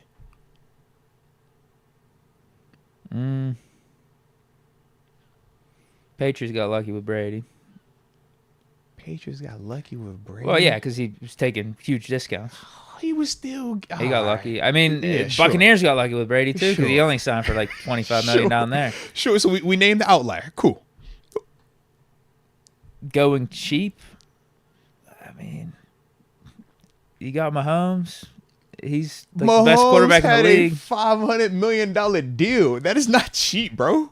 No. I'm just saying he's that good. Like he's worth any of these contracts. It doesn't matter. With you. You put Mahomes around any of these guys. I'm with you, bro. And then so Stafford. That's not cheap. Stafford wasn't cheap though. We're saying cheap. We're saying, yo, you could have paid this. We cut the corner and went that route. Stafford's not a cheap quarterback. No. Man, it's just tough. It's really tough. Because you're literally saying a guy that is a 4,000-yard passer the past couple of seasons and 40 touchdown type of guy. We're willing to cut and go to this because Niners it's went cheap. cheaper. Niners went cheap. And they won a Super Bowl. They did not. They got there, though. They got twice. Whether it's Purdy or Garoppolo, right? Pick your poison, whichever one you want.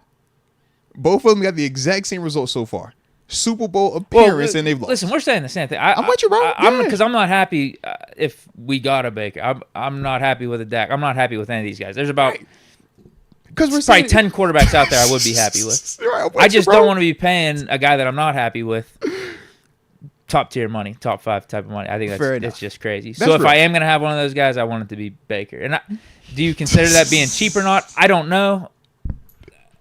I don't think I'd be thrilled with a Baker to begin with. It's just at least I'm paying him less and can sign a top tier cornerback with the difference I'm getting between Baker and Dak. Why is Dak so bad to you? Like you act like Dak can't too much money. Throw anything. Like he's terrible. He's not a guy Dak is a good player. I don't think he's a guy that's elevating the team. Like Stafford did that with the Rams, and for Stafford, that's one of those things because maybe you could argue him and Dak. Yeah. We're in similar situations. Fair. When Stafford got traded to the Rams, whereas like Dak up to this point throughout his Cowboys career, if he does go to another team, maybe that's what it would take for him to step up his game. Or is he being held back by the Cowboys? Like I don't think that because Cowboys actually have put good teams around him, whereas Stafford they're putting good players around him. It was but pretty in terms of the desolate up there coaching in staff, Detroit. there's been questions. But like Stafford, he elevated the Rams at times. Like he was a playmaker. But Stafford came in as a better version. He's a better quarterback. Stafford's a first rounder. Dak was never viewed as that. I know. So what are we talking about? Yeah, but we're in the here and now, though. And that's fair. But all I'm saying is, in terms of just talent, Stafford is a more talented player than Dak ever has been. It's just that Dak has been overachieving, and now the money is caught up. Now it's like, yo, you getting paid for these type of numbers, but your arm isn't like Stafford's arm. But that's the reason why Stafford is who he is also. But we've also seen Stafford actually win a Super Bowl, and we both said we think Stafford's a future Hall of Famer now. I don't think that me and you look at Dak and say future Hall of Famer. No. In a way, he's overachieving, but also underachieving at the same time. Him and Kirk are the exact same scenario. They have overachieved to the point where now the money matches what you want from them, but they can't give you that because that's not who they ever were. Because if they were, they would have been drafted to be that. That's what I mean. I don't want to waste my time.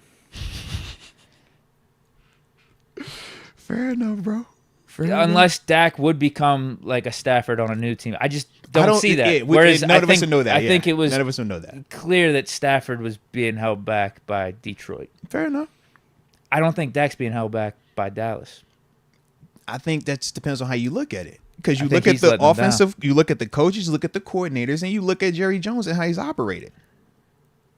They've had pieces. I mean, they're going into these playoffs like with good seeding. But is Dak not a big part of that, though? I when know, Dak is throwing for 40 touchdowns and 4,000 plus yards. He's overachieving in the regular season and underachieving when it matters most. It's just a one-game tournament, single elimination. Yeah.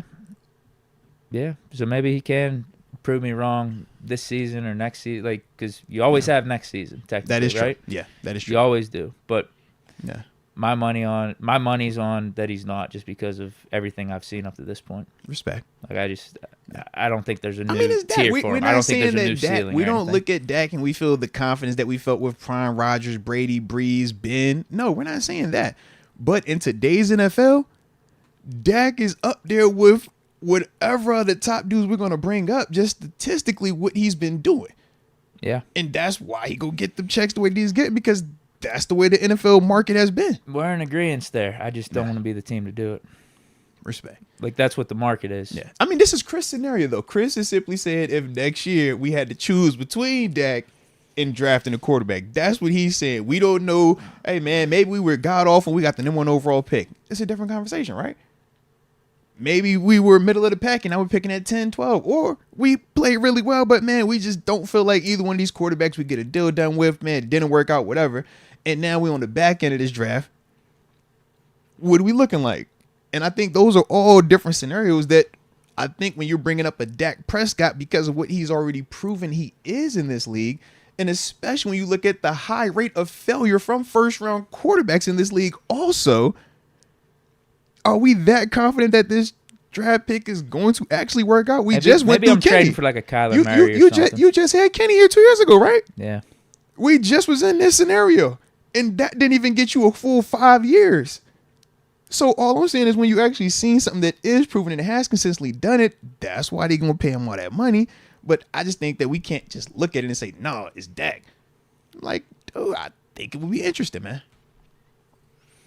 Not for 50 mil, 60 mil. We need a guy.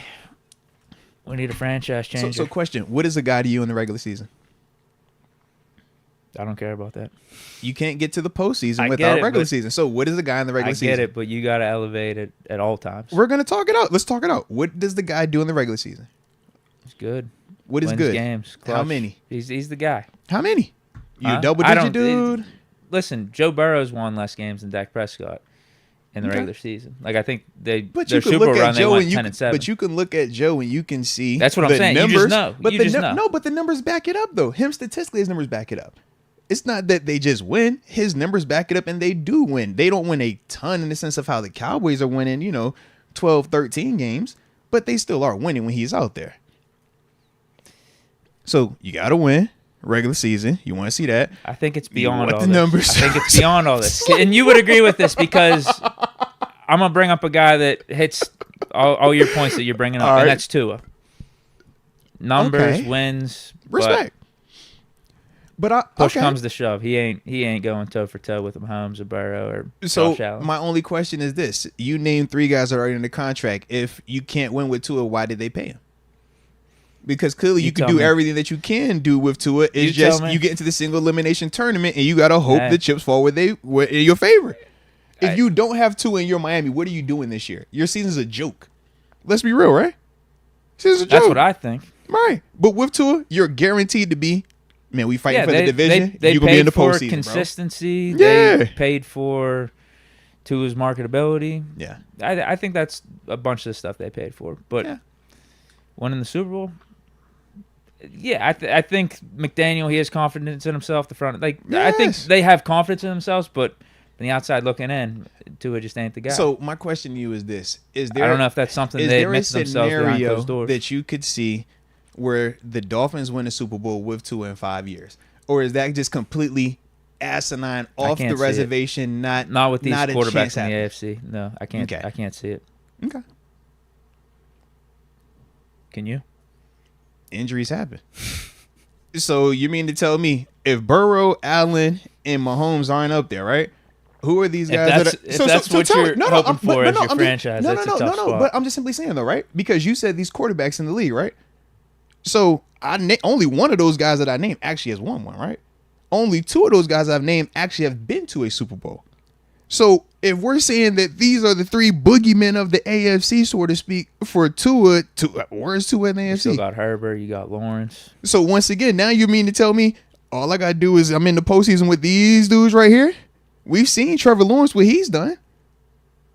And what he hasn't done also, right? You mean to tell me that you don't think a Tua could get lucky in a scenario like that? Or a Tua could go head-to-head versus Trevor Lawrence and get him? You don't think that? The same Trevor Lawrence that you saw last year when they had to win it versus the Titans, right? Maybe they could win a game. So Dak's won a game. You catch what I'm saying, though? It's like they're not winning 3 or 4 games. Okay. I can't see it. Respect. I just feel like, man, the way that you view these quarterbacks and how you talk with these quarterbacks, I'm like, bro. You're capped. If you haven't won a Super Bowl, why are you even playing? But it's only 2 guys that are 3 guys that are active right now that we're saying, yo, Rodgers, Mahomes, Stafford, that have actually done that. But then you got your other guys where, you see it. So why haven't they done it then? The Herberts, but they haven't done it though, right? The Burrows. But they still haven't done it though, right? Yeah, but you see them elevating their team beyond what the team's capable. My bad. And Russ. Shout out to Felipe. My bad on that. Definitely Russ. No matter how bad the coordinators are, how bad the schemes are, like how bad a game is, middle of the game, like you can see Josh Allen elevate his team, or Justin Herbert elevate his team. And Dak has done that also. Trevor Lawrence is capable of doing Dak has like done that also. I don't know. Dak? So Dak. I don't know. So how does Dak throw for 4,000 yards? I don't know. How does Dak throw for almost 40 tutties a year? How does that happen if he's not elevate? CD Lamb don't have 4,000 receiving yards, bro. He's playing within the system pretty well. Very well. Same with Tua. Tua's playing within the system very well. Is there above and beyond that they go? Oh, my gosh, bro. Why you doing them like that? I think I'm just being real. Oh, my God. I think you agree with me, too. Oh, my God, bro. Why you doing them like that? I think you agree with me. I just think this is crazy, bro. I just think the way that you be looking at Dak, too, I just think it's just crazy, bro. Like, oh, sheesh. I think you low-key agree with me. This is crazy. It's crazy. I'm just saying, bro. It ain't that many of these dudes that have actually won it. That's all.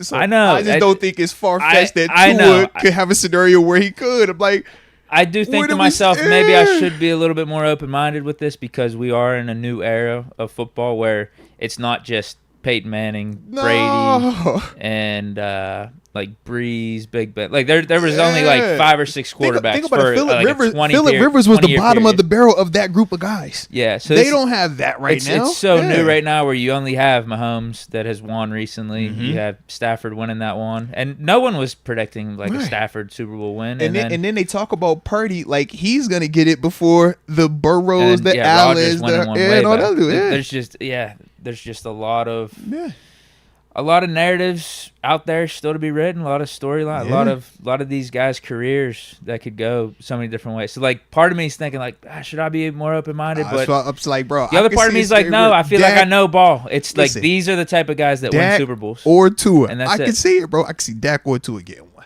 I can because they're good enough. We've seen bro. We've seen a daggone Nick Foles go win one. I can't see it. We've seen Nick Foles get hot for a couple of games and do that.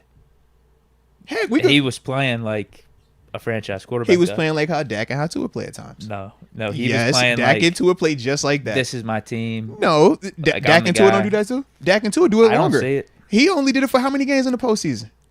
We've seen Dak and Tua do it for the whole regular season. Joe Flacco did it too. Like those are the 2 outliers over the last like 25 years. But they played like franchise caliber dudes.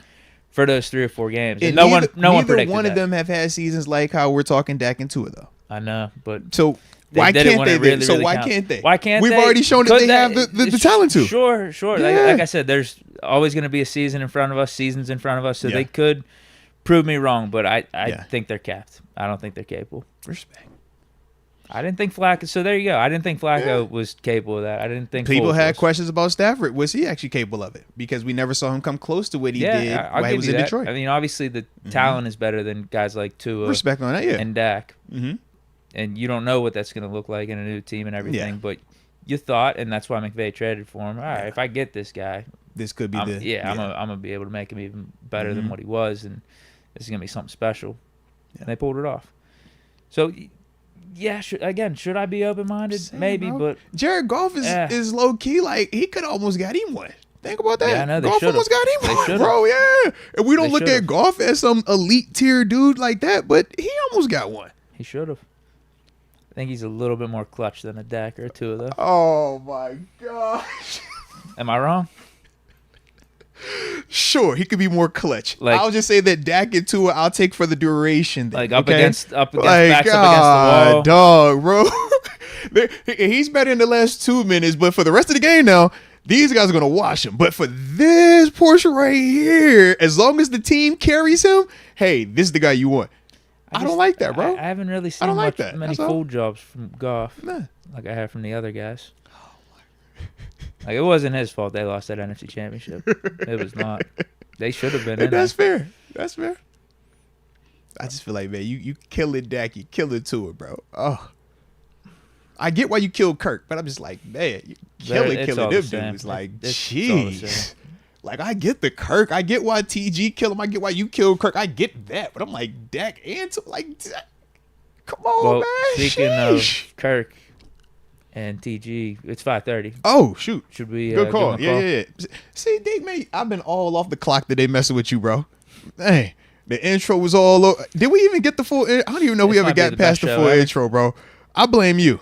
This might be the best show ever. And he just hit me saying he need 5 minutes. Talking about trading Fields to the Vikings, signing Dak next offseason. Traded Russ for a first. Would we rather going down all 32 teams? Do we like it, not like it? How we Yo. This is true. But I blame you though, man. All right. I'm getting back. I'm getting locked in over here, bro. Get locked in. Y'all hit that like button one time for the coach if y'all digging the show, though. And, of course, don't forget to subscribe if you are new to the channel, baby.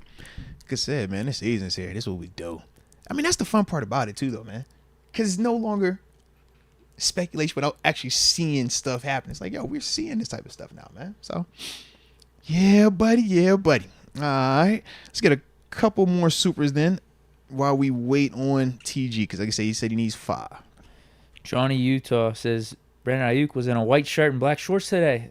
This needs to end. Hey, talk about, I did hear that that's been going on. Are they real life checking his fit when he goes to practice, bro? Well, yeah. Well, one of the main reasons is he hasn't been at practice over the last 2 weeks. So he showed up yesterday for the first time. Okay. This was all on the heels of the deal. They got, what Jerry Rice said, they got a deal in place to trade him, and they got the final deal in place for him to sign a contract extension. Yeah, they're still. How do you have both of those in place, by the way, Deke? That was just like.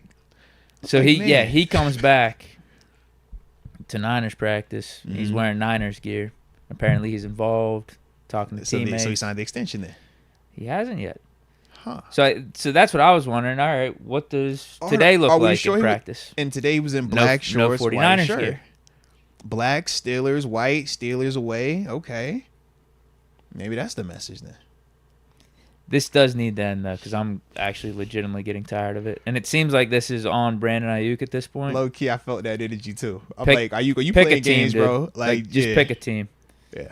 Because I don't even know if it's worth it for us at this point. Like, this is getting ridiculous. It's almost the fatigue of it. Yeah. I'm with you. Yeah. Because I felt I unplugged from it after I saw the AB and Jerry Rice back-to-back, and I was kind of like, bro, if this is going to we don't get want done, you that like, bad. Go make it happen. Yeah, but I'm with you. I'm like, bro, I don't think that – I still got my questions about the $30 million for you. Right. So I think it would be us giving him 28. Yeah. I think that's the report, but still, okay, but now, same difference. Because it's like, we're doing all these hoops, this, that. You playing the game publicly. You trying to play this side, that side.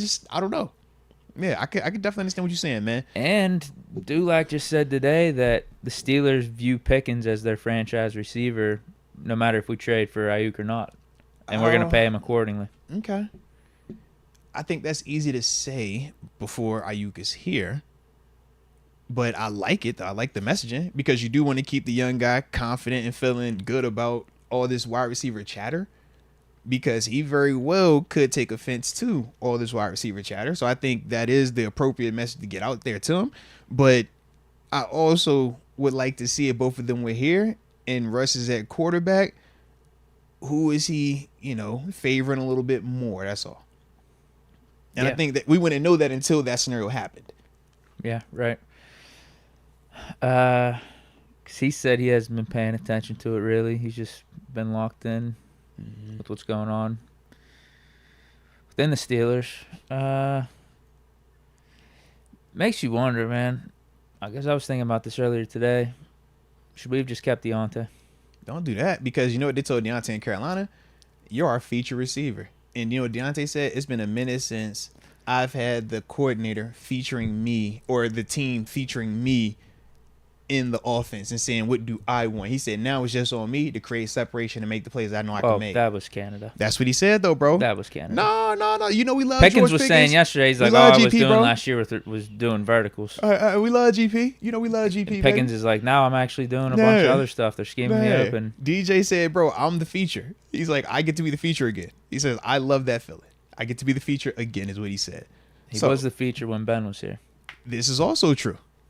Yeah. But GP wasn't here while Ben was here.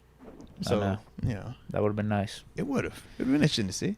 But, the reason I'm saying that is, like, if we truly do view Pickens as the franchise wide receiver one and everything, and we're going to end up paying him next offseason, wouldn't it have just been so seamless to keep Deontay for this year coming up? His cap hit wasn't anything crazy, 19 million. But let's also remember, we didn't trade Deontay because we didn't want Deontay. We traded Deontay because Deontay was upset with Kenny Pickett, who was our current quarterback at the time. And that's what we all said, man, if Deontay could have just waited a week, I know. everything is different. Did we have Arthur Smith at that point? I am not sure. I just know that. Like, I wonder if it's a combination of that and then maybe them Yeah. viewing Deontay as not a fit in the Arthur Smith system because of the And honestly, lack of physicality and honestly, blocking. that could have been it. I just don't remember Arthur Smith when he got on board in that time frame. I just remember literally think he was. I think he was DJ here being before. upset about all of the reports saying that it was still going to be Kenny. Because you think, man, even in at the combine, they were still saying, yo, it's going to be Kenny. Kenny's the guy. Yeah. So all the reports all offseason was it was going to be Kenny until it wasn't. Russ came here, and then it was like, oh, now Kenny's upset with this, and then he moved on. But that was why DJ and Kenny were both gone. The Steelers didn't want to get rid of them, but that's the whole volunteers not hostage thing. Yep. No, you're right.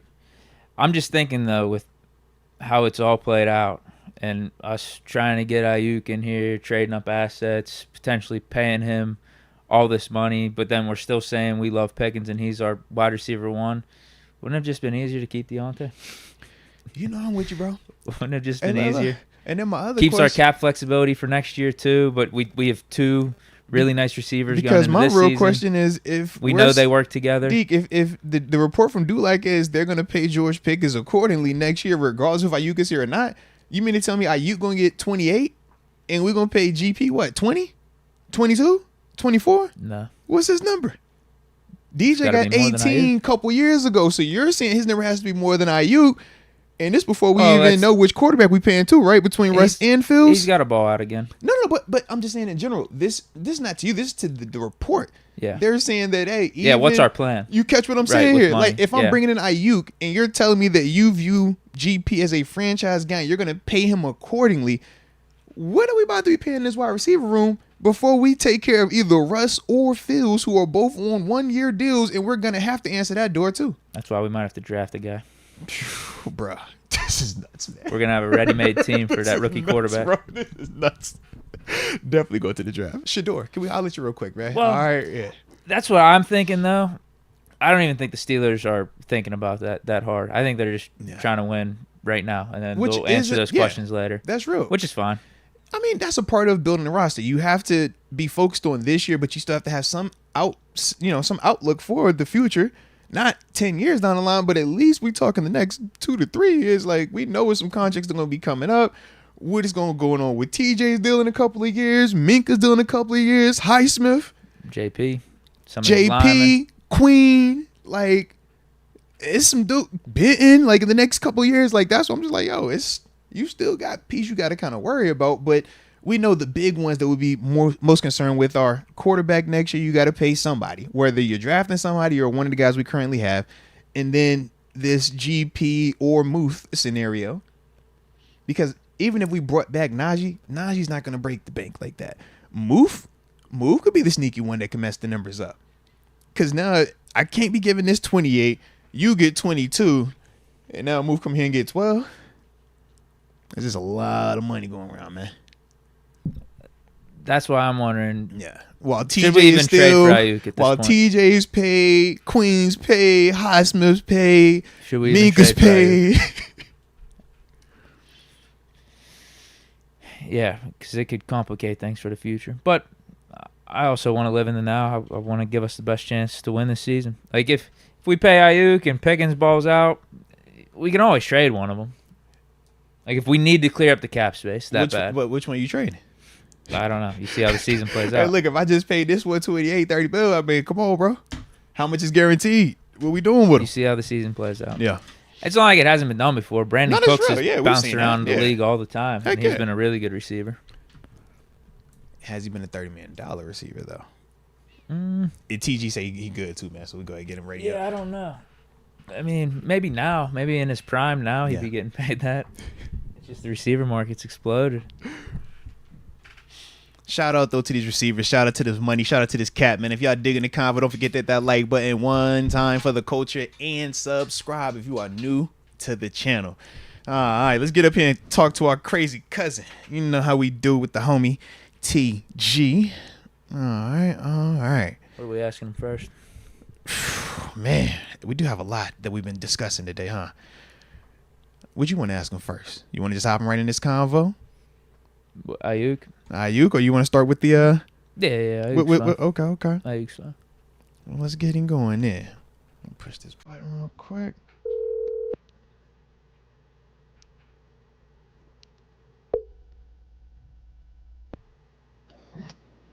Hello. There he is. There he is. Ladies and gentlemen, boys and girls, children of all ages.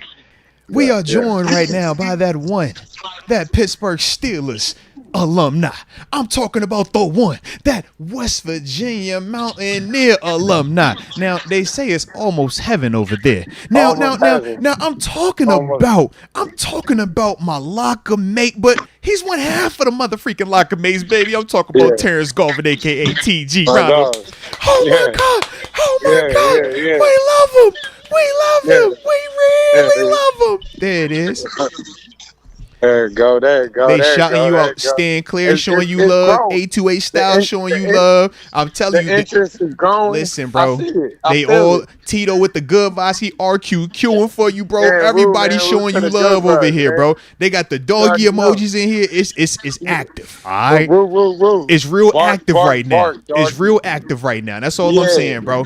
The chat get turned up when you pull up, man. They say TG roll up. All right. Hey, DC 53, you know he on one. You know we all ready to go today. Come on, bro. I got, you know what I mean? It's the vibe out here, bro. You know, say smoke, I'm popping up. This you know the what I vibe mean? out here, baby. You know what time it is, man. We know what time it is. Here, man. Feel good. Hey, look, man. The season's here now, huh? Season. It smells good. It feels good.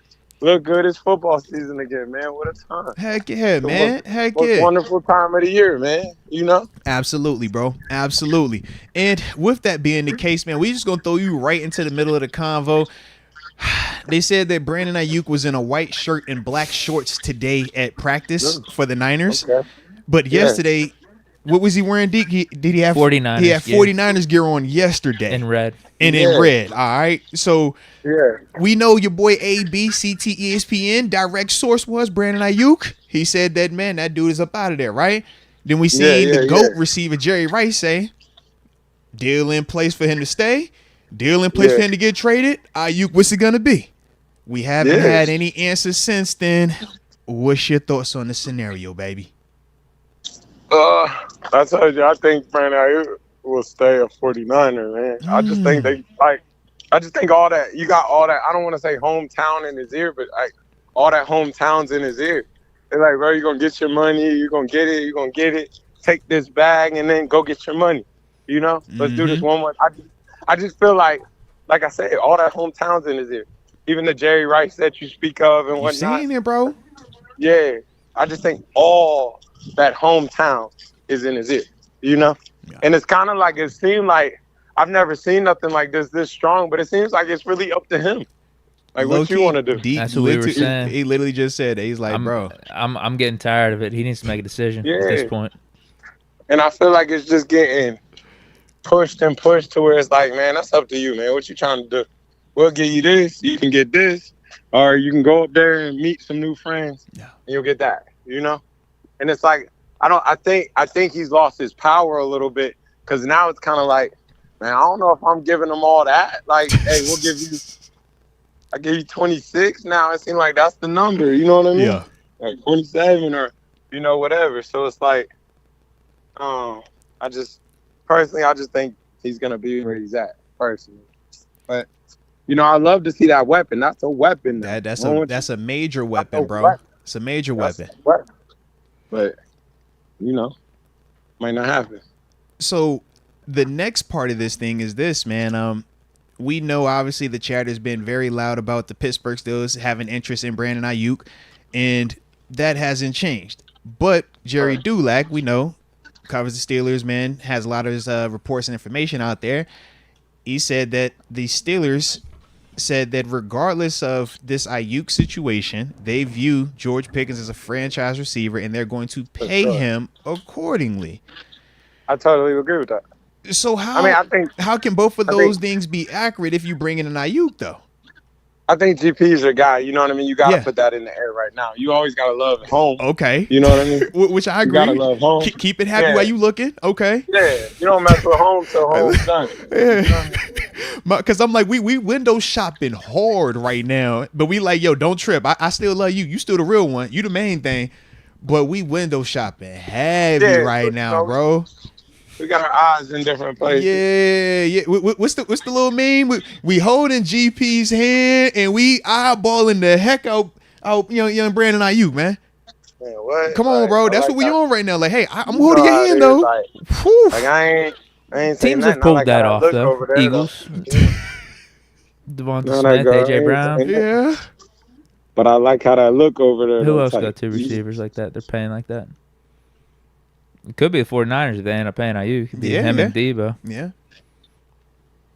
Yeah, I mean it's doable. I don't know how the Eagles, talk about how cap the Niners situations. are gonna do it. Yeah, That's I mean, what I'm talking about trying cap to say. Like, how do they situations. do it? Yeah. How are the Niners paying all these dudes? The Eagles, how do they have these top 2 receivers? They're paying Jalen Hurts. They got a defense. But they got a drafted defense though versus a paid for. Yeah. Like they're not a The ton of Eagles like got second young contract people. guys. They're young. Yeah. We got more The second Eagles not contract paying, guys. They really not paying all them dudes. Like all that D line not really They're getting young. paid. Yeah. The linebackers That are young. secondary get a couple little pieces. Slade's but really the nothing only crazy. piece then, right? Right. Bradbury, he didn't even break the bank either.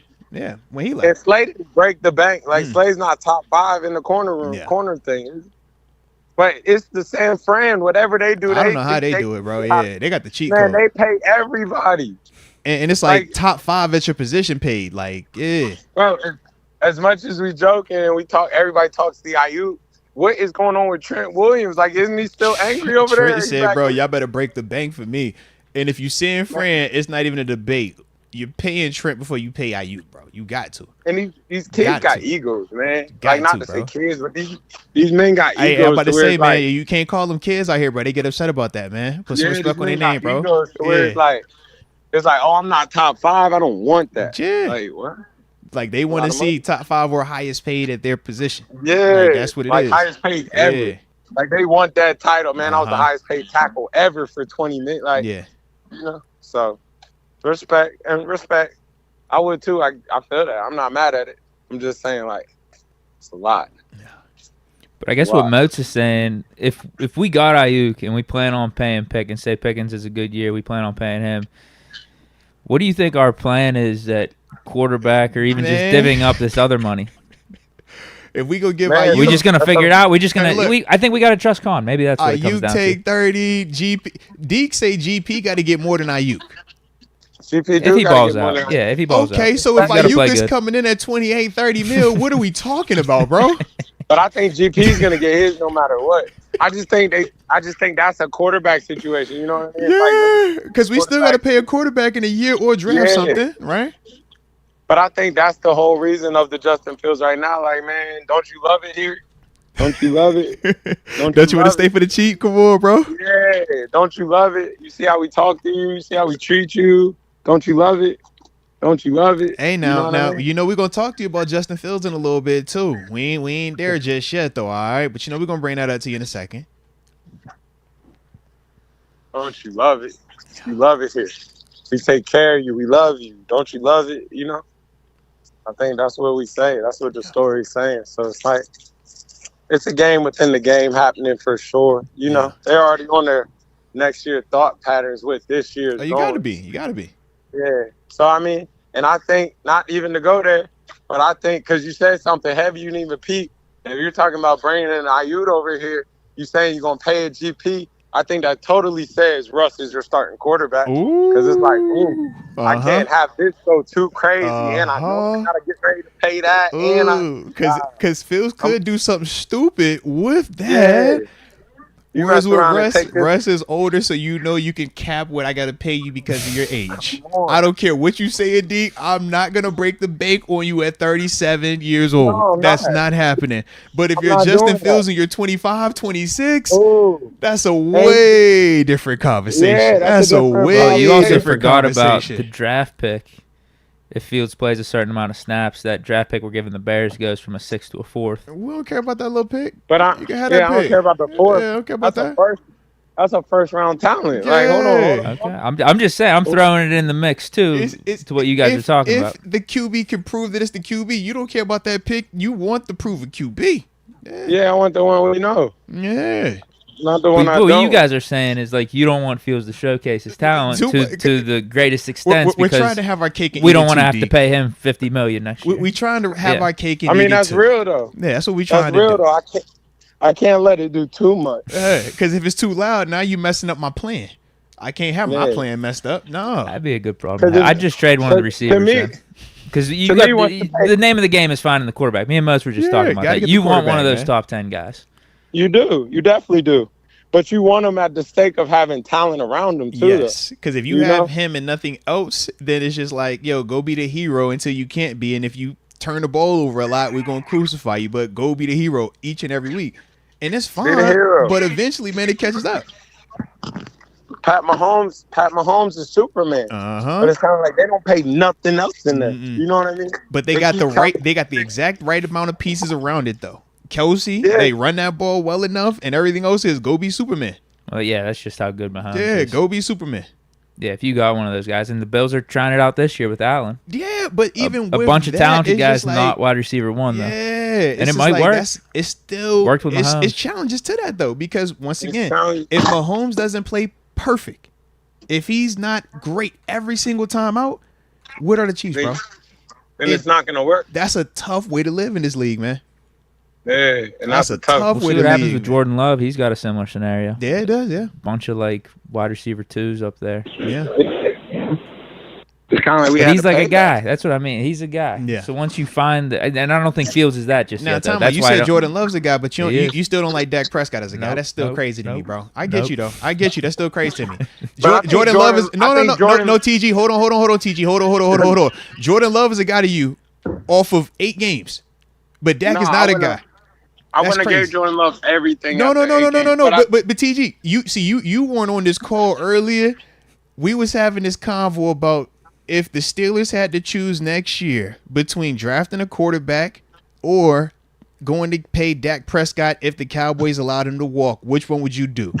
I was leaning on going to get Dak because I'm saying, man, this is already proven. It's proven. It's going to cost, but it's proven. He throws for $4K and he throws 40 tutties a year. 55-60 million. It's proven, but that's the market. I can't do it. But that's when I'm looking at what Tua, when I look at Trevor Lawrence, when I look at all these quarterbacks and what they're making, I'm telling myself, I know this is proven, but the option is, would you go get something in the draft? So when he says that Jordan Love, he said Shador of all names. So he said. So what's Green Bay? Or he's saying for us in Pittsburgh. He's saying, I'd rather take a risk of drafting a guy because than us going to get Dak. I'm not against Dak, but I'm not going to pay Dak $60 million. I'd pay Dak what like Baker's getting, like 35 or something, like average money. But he's not going to take that because I think that's what Dak's worth to me. I think you always gotta go with the proven factor, you know what I mean? Because it's proven, like you've seen it, you know what it is, you know what that is. You know? I said, but we just drafted a quarterback in the first round 2 years ago. We've done this part of the experiment where it doesn't work. But Justin Fields is the first rounder. He's here right now. Yeah, I think that. And you saying Shador, I don't know if we're just talking about him specifically. Hey, just drafting a quarterback. Yeah, just whoever. Because I'm like, that Shador is gonna be a loud movie too. Like that's gonna be a lot. Yeah, I think he's the only quarterback that I know in this upcoming draft. Yeah. I guess him and Carson Beck. Shador is that boy Carson Beck. That's Shador. Shador is an IMAX. That's IMAX, Dolby Digital, Eddie surrounds. Yeah, that might be louder than Caleb type. All right, like, that's what I'm trying to tell you, bro. Loud. You know his daddy is too, right? Yeah, we've seen this story. We've seen this story playing for a while now. Hey, you see, Pop's like, we're choosing our team. We're going to. Like, listen, they said they were talking today. They said, could it be a scenario where Primetime goes and coaches the Cowboys if they are bad enough to get Shador in the first? I was ooh, this is crazy. That's how they talk about the Shador vibe, bro. So yeah, that's gonna be loud. I would. I'd take my chance drafting him over bringing in the Dak. That's tough to me, but I get what you're because saying. I don't think Dak's a guy. I think he's capped. Like we know what he is. But I think he's capped as a 4,040 touchdown dude, though. I was gonna say Dak's just been a Cowboy and one play. What 2 playoffs? And the Cowboys are very loud, also. Dak's an elite. Dak's a really good quarterback. Bro. See, he don't like when I say that though. He not hearing that. I've been saying that. He's like, nah. I want a Dak guy that like can elevate a team and go toe to toe with some of these other AFC quarterbacks. I don't think Dak can do that. Man, Dak's just a quarterback, so you know. This is crazy, bro. You know him for that. Like, but Dak's a guy. You know what I mean? Like, Dak's not ain't nothing to be played with. That's why I'm like, yo, Dak, he low key nice. For $60 million? He just hasn't. won the Super Bowl or had the moment that run just yet. But it's like, yo, every year, the prerequisite to the postseason, he's dominating that stuff. Man, you got to think them boys was number one in everything last year, wasn't it? Come on, bro, yeah. Like, for a lot of quarterbacks, it's like, oh, yeah, that's like, And then I Jordan say like Love this. dismantled. But think about this, though. You lose to Jordan Love. You said Jordan Love is nice, though, right? Yeah. So that's an indictment on Dak because Jordan Love is nice? If Justin Fields does what Dak did last year, not necessarily. Like, it's just Dak is what he is, to me. Like, I think Jordan Love's better. If Justin Fields does what Dak did last year, Justin Fields will break the bank this summer. That's a fact. He would get 60 somewhere if he gave us a year that Dak just gave you last year. For a fact, he would. Yeah. Yeah. They want to try to. Hold on. But time out. If that did happen, Deke, would you pay Fields $60 million? Oh man. If Fields gave you a Russ type season, Would you telling give me him 60? You're telling me the playoffs go like the playoffs went for Dak? Yeah, it's a Dak type season. Excuse me, I said Russ. I mean, it's a Dak season. It's Dak. Man. Dak was an MVP finalist, and he lost in the first round. But he lost to Jordan Love, though. So, hey, you lose to Josh Allen. All right, cool. That's tough, man. That's tough. Maybe you do just because you think Fields has more of a ceiling here. Like there's still more out there with Fields, and the conversation goes hand in hand with like a guy like Trevor Lawrence or even like a Jordan Love. Like there's still so much more left out there. Dak has already proven so much more too, though. It's over. Dak has already done this a couple times now. He's on the back end. The back. It's done with him. He's on the back end. He's not getting any better. Oh, he's capped. Man, this we know what hurts Dak me, is. Man. We know what Dak is. We know what a 2 is. This That's hurts, it. man. They're capped. And that's I fine. wouldn't They can say be good that. quarterbacks. Two- They're like two- Alex Smith. Bro, no. I feel like two. So I'll give you Dak over an Alex Smith. I'll give you that, but it's all in the same boat to me. And then if you're paying a Dak like $60 million, it's just crazy. that's TG, you don't have Dak and Kirk Cousins in the same boat. They kind of in the same boat to me though. Like So that's what I'm saying. I don't want to be paying that dude 45 plus. But I don't 50 know. plus. I think it's time in the situations too. You know what I mean? Mhm. Like I think it's time in the situations. Like I think Dak's floor is like that 40, 50. Like Dak's floor. And that's Yeah. I get that. That's what the market is. I get that. I Like, just don't that's want to be his paying floor. that. But that's his talent too. Though. He's produced I'm consistently fine with enough that I that's take that. Dak over Kirk Cousins. I'm not gonna I lie to you. I would take Dak over Kirk, and I know that I sounds probably crazy, would too, but it's the same I thing. think Dak can move a little more. I just think Dak's a cowboy, and your expectations is so high for that, you know. But Dak can move. Dak makes good throws. Dak makes good reads. Dak knows how to. Dak is a nice quarterback in the Yeah. National Football League, bro. Like It's Dak's like, above a game, man. yes, It's like, bro. I'm I like, take y'all Dak playing over with Purdy. Dak, bro. I take Dak over a lot of people. Yo, I take really Dak playing over with Purdy. Dak, bro. Like, Dak, nice, Minnesota bro. would love to have Dak. Come right now. on, bro. What? Man, like Minnesota get that, they be like, yeah, we got what we was looking for. For how Like, much? That's the take question. For how much? JJ and all this other stuff. But that's Like, that's what the market is for them type of dudes. The market for those type of guys is very high in 50s, flirting with 60. I don't think they're getting me to my end goal though, so that's why I just don't want to waste my time.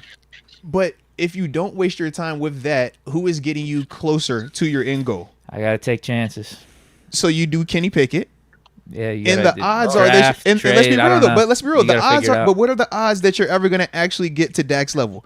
The NFL shows you statistically that you're more likely drafting quarterbacks, trading for quarterbacks to get Kenny Pickett over and over and over than you are to get Dak Prescott. If that's the case, the Cleveland Browns would have been hit the lottery. Let's be real. It took Buffalo how many years to go from Jim Kelly to who? Josh Allen, right? If it's so easy to just draft them, I was up there in Buffalo. We paid Fitzpatrick. We drafted E.J. Manuel, right? It's tough. Trent Edwards was there before that as a former first-round quarterback as well. I feel that. Like, we can start going. Mitch Trubisky, Justin Fields, and Kenny Pickett are all three former first-round quarterbacks, right? And all three of these dudes are on very different teams within 5 years of them being drafted in the National Football League. And you're telling me that you would rather go and play that game than going to pay for somebody? Even to the point, I think that's crazy. I gotta try to find a guy. I think that's crazy. I gotta find the guy. What's San Fran? What's Trey name? Trey Lance. Trey Lance. They was like, oh, I found what I needed, bro. Get up. They thought Trey Lance was gonna be the game. They gave everything up for that one. Remember? They gave everything for that. I feel Listen, that. all the things you just said there is why I was telling Steeler Nation not to take Big Ben for granted while he was here. Fair. So now that we're past that, though, I know I'm starting to realize life without it. Without a franchise guy like that. So now you gonna repeat that same. That's what I'm asking. I gotta find the guy again. I gotta find the guy, bro. And I don't think Dak's the guy. Dak's good, but I don't think he's getting me to a Super Bowl. I don't think he's winning a Super Bowl. I don't think he's worth the $60 million. I just think, bro, we would be in for a long, dark, tough time, bro. It's a long, dark, tough time. I think the Russ might be fine. That's the thing, though. We might have our answer this year with Russ and Fields. Bro, I think the part you don't see out of that, like, I feel you take the chance, but you don't know. Like, a lot of people got fired over that trade. Seriously, bro. Coach is gonna get got. GM's getting got, bro. Like, it's somebody that deals with that Kenny Pickett. They still kind of like, hey, chill. You don't talk on this. That's me. Like that. It's somebody back there like that. You vouch for that man. Good. You vouch for. I don't want to hear you say nothing. That was your man's. When you do that, you gotta wear that. Like, you know. Think about if you drafted Zach Wilson, if you drafted Sam Darnold, if you brought in Trey, Josh Rosen, right? Like, man, you bring it, it's like, hey, man, no. You're not going to stay here. Somebody's going to go with this. Somebody was a part of this deal. You're getting something, Like, yo, what'd you do? You know what I mean? Like, wait, what'd you do? Like, why'd you verify this that hard? Like, you told me because he plays quarterback and everybody goes crazy on the optimism that one of these guys might magically turn into it. But it's like, bro, if your guy turns into Dak, you have hit it. This is great. If you ever ascend to Big Ben, Peyton Manning, Tom Brady, bro, you have hit the lottery. But the amount of teams that have done that, man, let's be real. I'll pay him $35 million. I'm willing to pay him. That could be a Steeler. You're trying to lowball him on top of that. I think that's a fair market. If Baker's getting 35, I think that's fair. I think Dak could say, "I'm gonna go to Cleveland and I'll show you what's up." I'll give him a little bit more. Maybe 40. I think he's a little better than Baker. Deke. So my question is this: if Dak was on the Browns right now, what are the Browns? What are they? Yeah, with their roster right now, if Dak Prescott was over there, I don't know. Flacco played pretty good for them last year. Like, if you're getting that play, type of play, I don't know if they're doing much better than what they did last year. Maybe one extra win. All right. The Browns also got a disappointing playoff loss, so that's on par for a Dak season. I think if Dak Prescott was you're probably getting what you got last year. If Dak was with Cleveland, I think Cleveland is viewed very differently, bro. That's all. I think they have a similar season. We can agree to disagree. Yeah. All right. Whew. It is spicy, baby. It is spicy. TG, man. So, we got to still talk some more of this around the league real quick with you, baby. All right? Still got some more around the league, baby. But, with that being the case, though, how are we feeling about this? Like I said, if Minnesota were to actually call, because I think that was where we initially started our talk today, too, man. And I didn't get a chance to ask you about it. But with JJ being out for the season now, we obviously know we have two quarterbacks here. Both are capable in terms of Russ and in Fields, but it's looking like we are shifting Steelers-wise to Russ being the guy. All the reports, the way that they've been talking about him throughout this week, and even Coach Tomlin saying that he's going to go out there and, potentially play 4 series with the starters this weekend.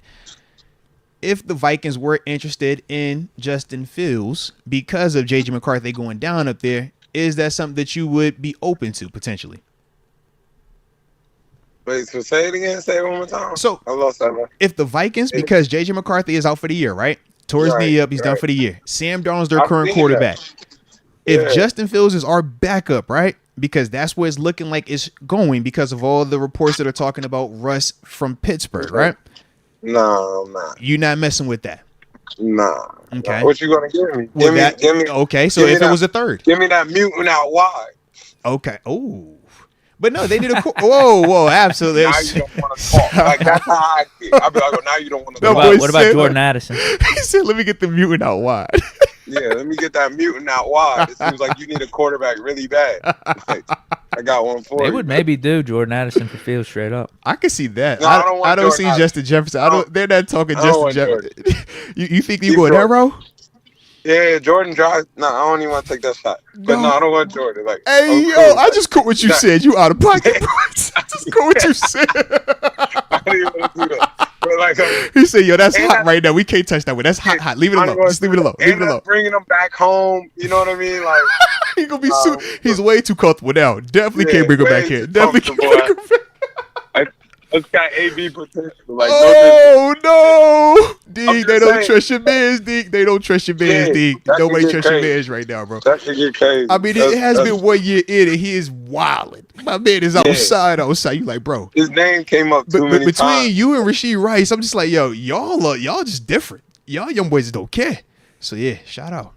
Man, that's funny. That boy said, "Nah, man, I can't touch that one right now. I'm good on that one." Yeah, I can't mess with y'all. But Deke was saying that the stock might be a little low on it because of all those things. So, you know. Yeah, the stock. We need a wide receiver, too. Yeah, I can't go get that one. Because you're going to have to pay it at some point. Like, he's still talented. He's still ways away, though. He's only going into year 2. And you could really postpone it because of what he's done in just year 1's offseason. Yeah. Be like, listen, bro, we're not paying you till year 4.5. All right? Yeah, don't even talk. Man. Just chill.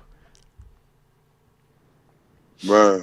But there's no scenario for you, though, unless you're going for Justin Jefferson, period. Not draft pick.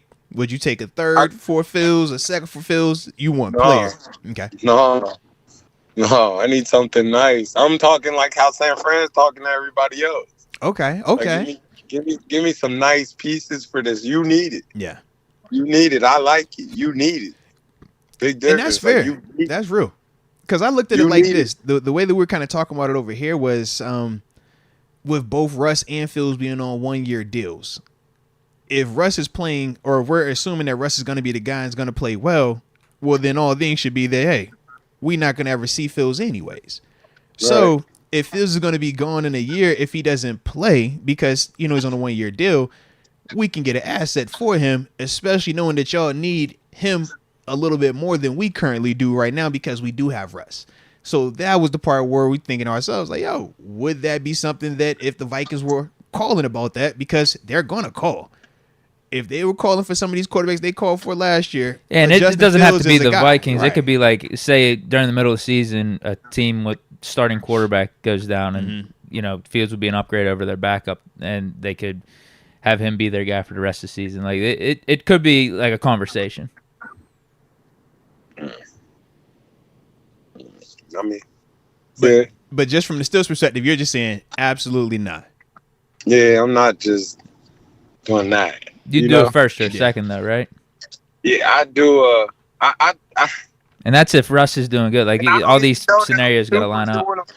Bro, this league too fluent. Like, man, so what happens if I lose my quarterback? Now I'm kicking myself because I just gave it away for what?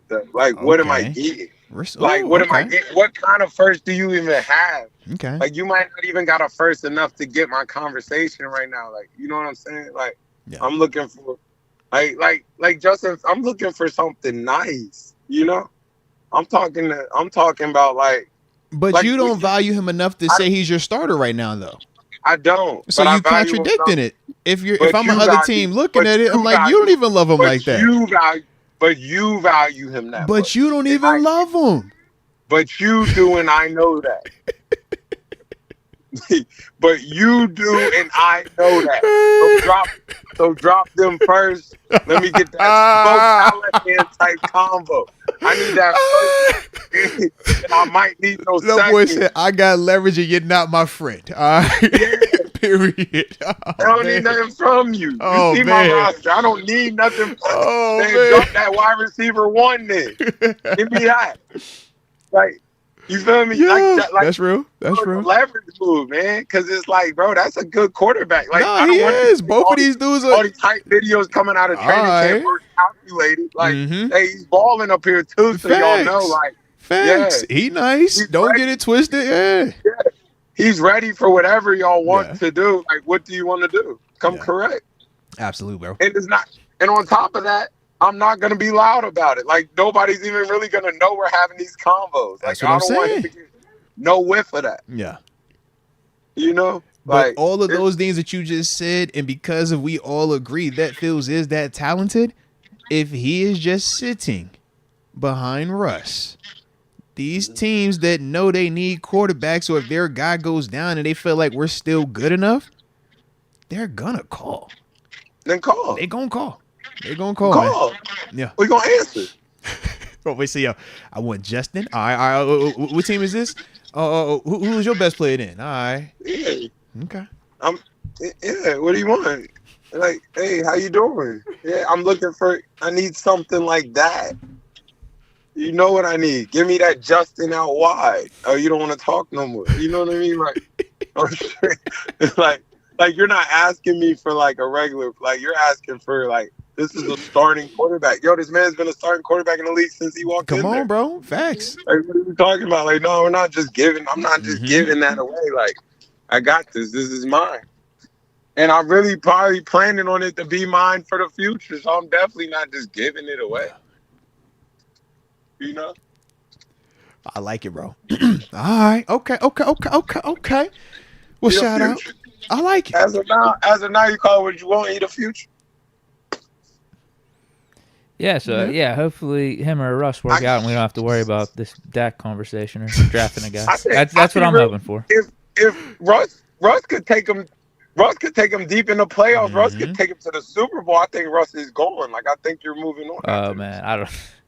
I mean, TG, that's tough, bro. If we get Super Bowl might be a lot. I was about to say that's tough. Even you get an AFC Championship appearance, I'll be bro. real with you, and this might sound crazy. I still think you're moving on after this is a 1-year pit stop because that number goes way. It's going back to 40. It's going back to 40 plus. And if he shows he can do it and do it at a high level again here, yeah, it's gonna be 40 plus.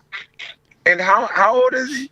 Like 36? 30, yeah, 36, 35, 36, yeah. Nah, man, it's a 25-year-old in here. Yeah. That's running and looked the part and throw. No, it doesn't matter. Yo, let's just do what we got to do now. I'm here for a good time, not a long time. Like, we know that. Talk that talk. I guess it depends, too, then how the Steelers feel about Fields' development. Yeah. Like, if he continues to develop over the season, next offseason. Like I'm sure he could get back in here a little bit right now. Like, no, we're okay. It's your job. Let's get these reps. I like it. I like how you talking. I get it. I dig what you're saying, bro. Yeah. And if that's the mindset, that makes 100% sense what you're saying, bro. I definitely could dig that. It's the same on every position. Yeah. You've seen it in different stories. Yeah. Kent Hayward, yo, take a vet day. Oh, you talking spite though. The vet days is you don't want the vet day, Deke. You don't want that vet day. Don't take the vet day. Hey, we already know what you could do. Boys do what they supposed to do. Let's see. Hey, look. I start seeing Mike Kill. Hey, Mike Kill, you get these reps. Willie Gay take the vet day. All right, play. All right, yeah. You start catching like, wait a minute, dog. No, this don't seem like what you telling me this is.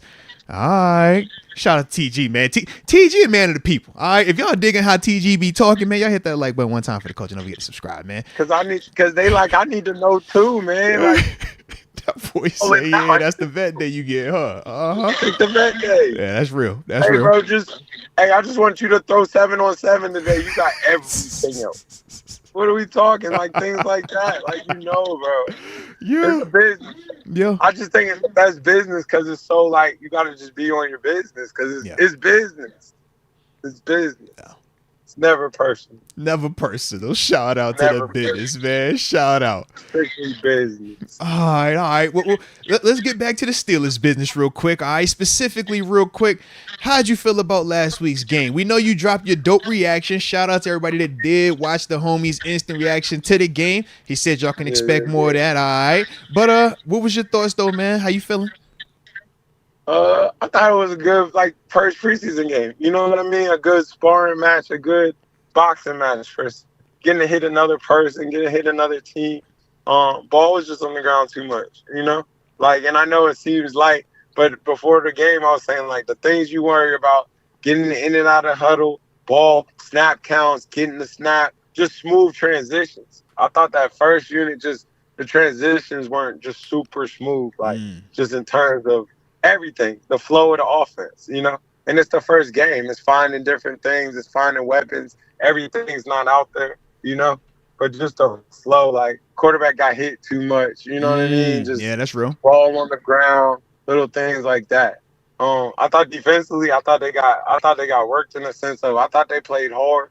You know, I thought Houston was able to strike, and that was the ones per se. Like it was a couple people missing, but that was good on good. That was a varsity rep, as Coach Tia called it. So it's like I thought they struck. I think that's something to work through. It's good communication. It's good stuff to get on film. I'll be real with you. I thought Kyle Allen balled. Like, I thought he played really well. I mean, you said like you were surprised. You know where we got him from? Come on, bro. You know where we got him from. Don't do that. You know, come on, bro. Don't do surprised. But I thought he played really well. Like, good control of the offense, good command. He was moving the ball. I thought he played well. Like a true half-blood. That was just telling me. Like a true half-blood. I'm with you, bro. You know that, man. Hey, shout out to all my half-bloods out here in these streets, man. Shout out to all the half-bloods out here, all right? You know, I thought he played pretty well. I thought 41 played pretty well. I thought Peyton played pretty well. I know he's the hot spot right now. That first TFL, that was a no, yes. Like, you go underneath the block. Hey, my boy. I say, yo. Nice play. But TG, for that to be your first snap on defense and you see it and pull the trigger. If you got the heart to go underneath the block on your first play, you feel real comfortable in there. You feeling good. Your first play, you said, F the rules, F my technique. I'm going to get it. I see something. Oh, bro, what? But I see what I see. I'm going to get it. I see. But I'm not going on the first play. First play? You ain't warm up to it. You thought about this last night. You got the bus and just chose violence. I'm there. I thought he touched Buddy on the sideline on that punt. I thought that was him. I thought he touched Buddy. I'm like, that was him. I don't know if it was the punter a little bit more than, but I thought it was him. I'm like, he touched it.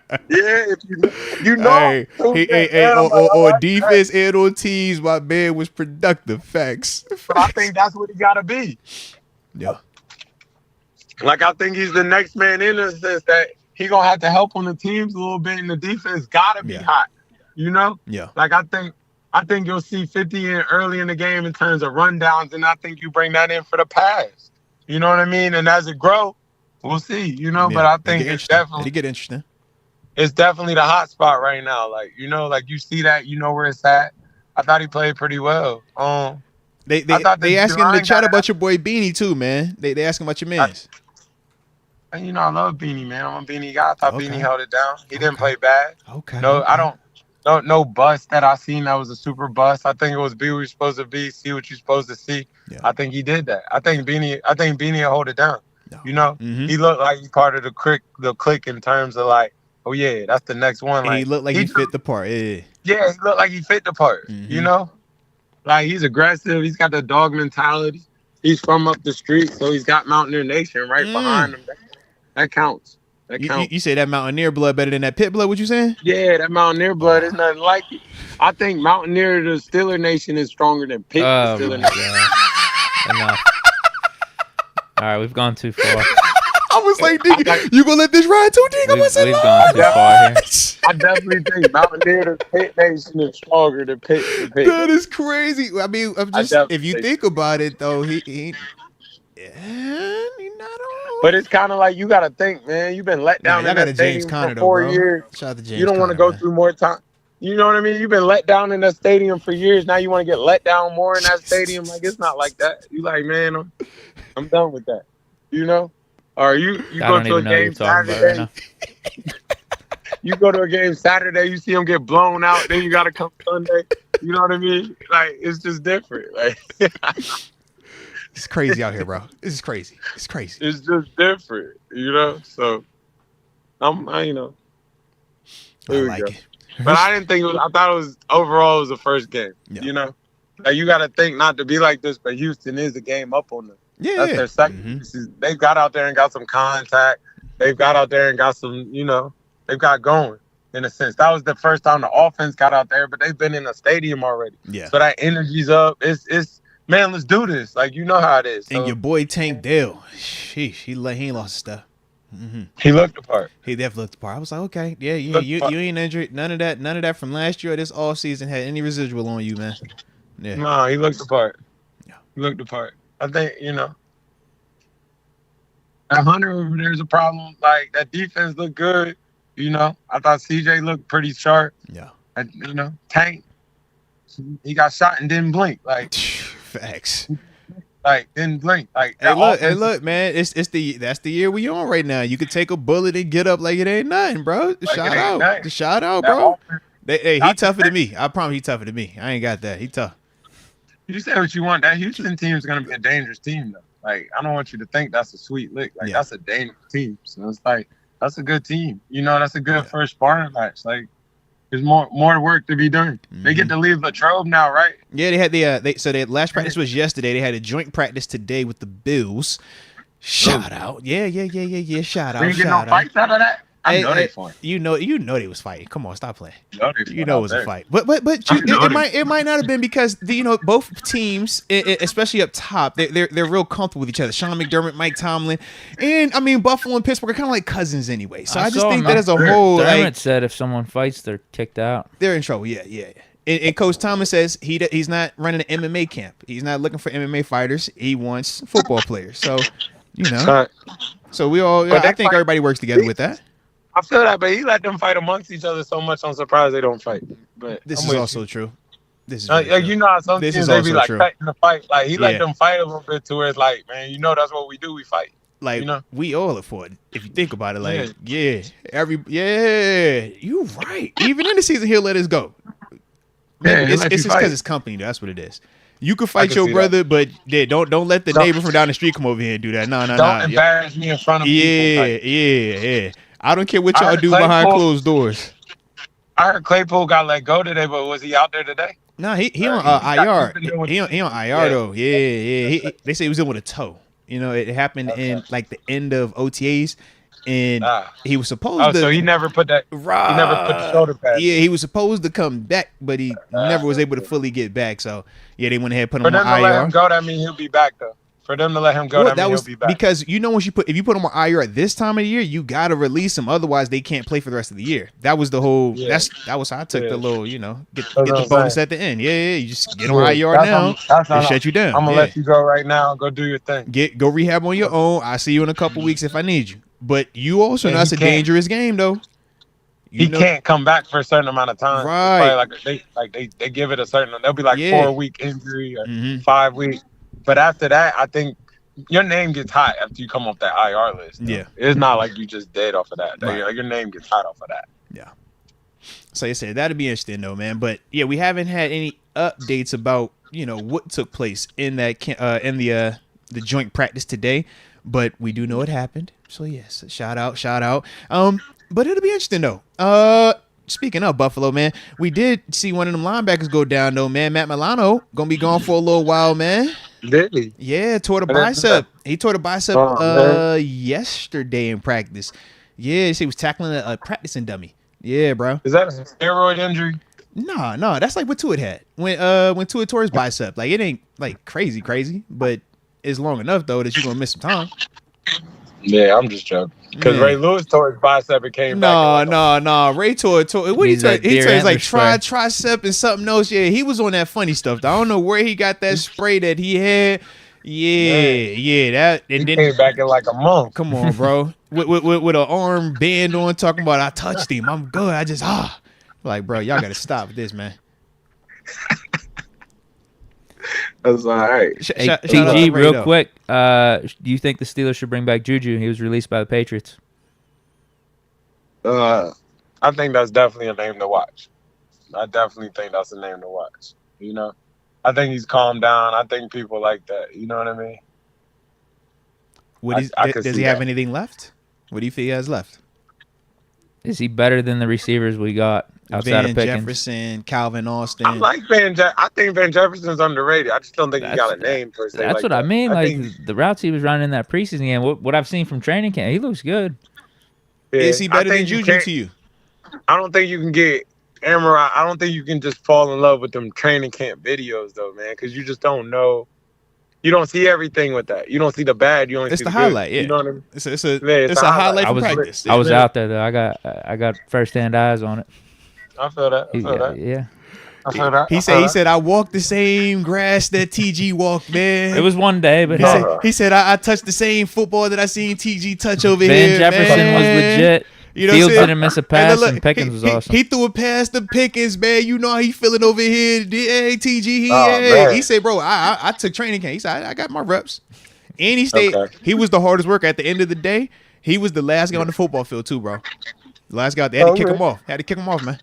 I totally believe that. Yeah, they had to kick him off. I was like, yo, shout out. Throwing some good passes. I can vouch for that. Some fade balls. Yeah, you had a lot of reps. He was getting it in. He got it in. I believe in Van Jefferson, man. I think, I think Deke's a different body type. I think not Deke. I think Juju.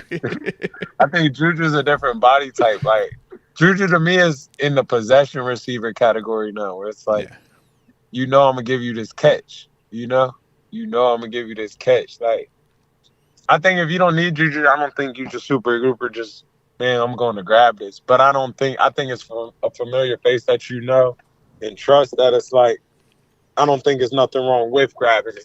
And once again, I was just about to say, it is, but it's not. It is, but it's not. It's humble now. It's quiet. It's chilling.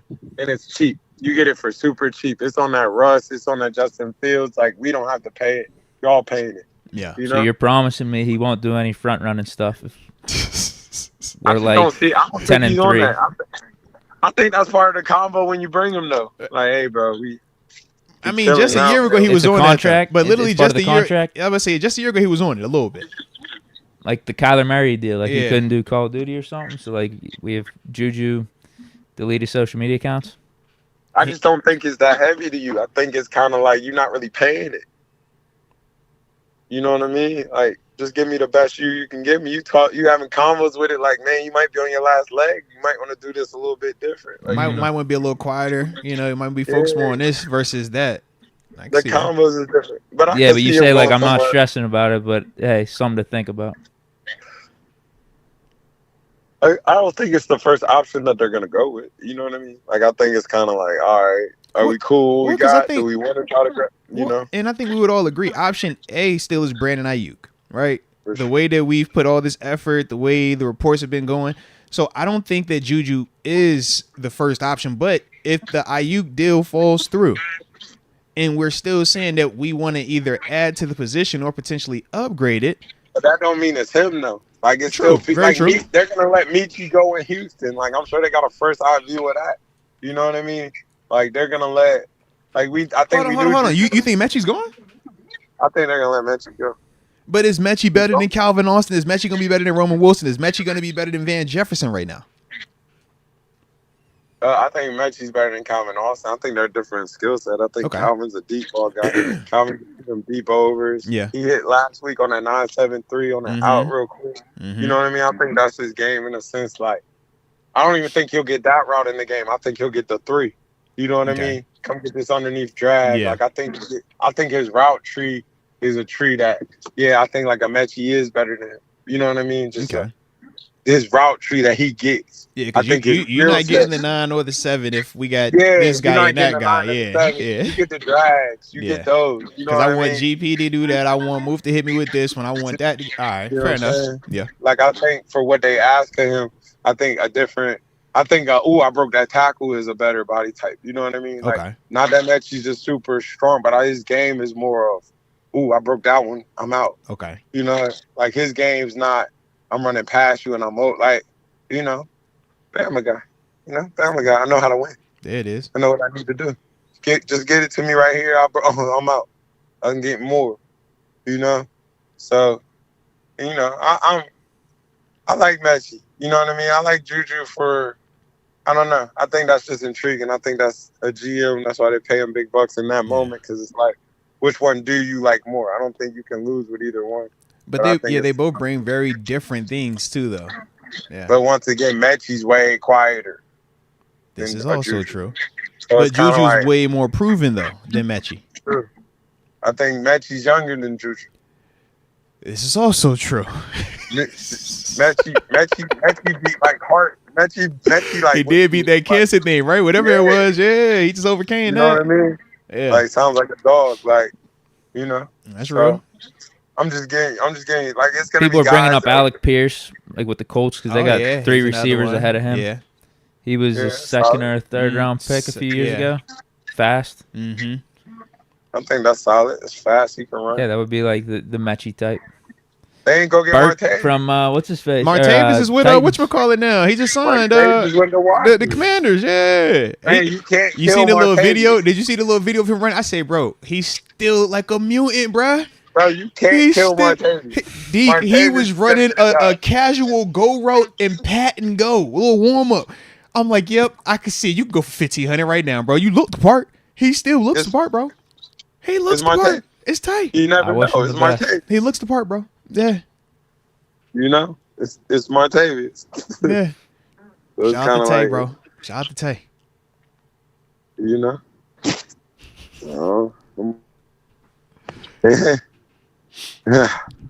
You know. Respect. Well, like I said, shout out to Tato, man. Hope he does have some success in Washington, man. Get my dog back right. But let's see. All right, I got like one other one I want to ask you about to just kind of get your thoughts, because you want to, when you get on, we get to do this around the league. You know what I mean? Because you're TG, you just kind of like out there. All right. So, just wanted to get your thoughts. We did see where Jim Harbaugh, coach of the LA Chargers. Oh man, I know where you're going. I gotta know. I know my man said he was offering college. I had all them people come at me last year over this. I know where you're going. I told you what it was. The dance is over. He said that he, reached out to Colin Kaepernick and was making an offer to him to come in and join the coaching staff. All right.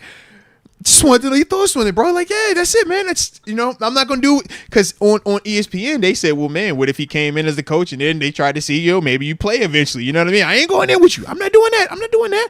I just want to know your thoughts on Harbaugh saying, that, hey, man, he got a job for him. He's offering it. Yeah. What's the job? He said to be a coach. To be a coach. That's what he said, to be a coach. He said to be a coach, bro. I think it's calmed down, man. Wasn't Kaepernick at the Olympics?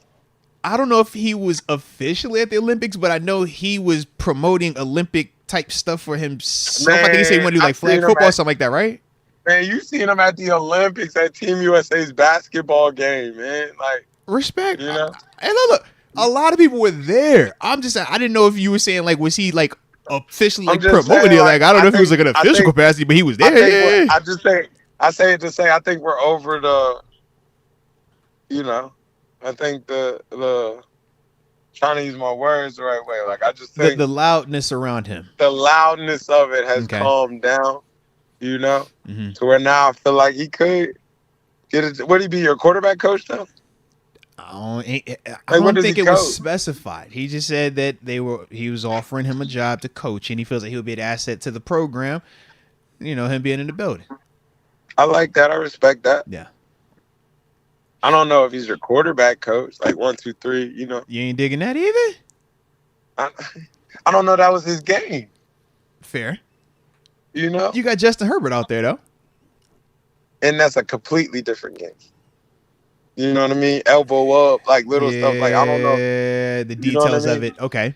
Like, I love Michael Vick. Like, that's my favorite. Yeah. But I don't know if Michael Vick tells Purdy how to run the offense. Respect. Yeah. Like, it's like, ooh, you see it way different. Like, way different. You know what I mean? Like, I think that's kind of same category. Okay. Respect them. Respect. Like I said, I just had to get your thoughts on it, man. That's all. Nothing crazy. Deke, how you feel about it, though? Would you bring him in? You hiring him? I don't care. All right. Yeah, like TG said, what's he going to be doing? Like, is he going to be good for the job? I mean, obviously Harbaugh has an idea for him. Harbaugh likes him the most out of everything. Yeah, I'm not opposed to Colin Kaepernick getting a coaching job for Jim Harbaugh at all. Yeah, that's fine. All right. Whew. Smooth. All right. Well, the last thing then, because shout out to Matthew Judon getting traded, but we did kind of already talk about that earlier on with everything. Let's talk this matchup, man. Bills, Steelers, second preseason game, man. What you looking for? What's your mindset on this thing, man? Just an improvement in terms of everything. Want to see the ball stay off the ground. In and out of the huddles. Definitely want to see them score early. Definitely want to see them score early. Play good defense. Love to see a turnover early. You know what I mean? Okay. I think that would be nice to see. Definitely for the energy. Yeah. Okay. I think that's what you're going to see. It's the little things. Yeah. You know what I mean?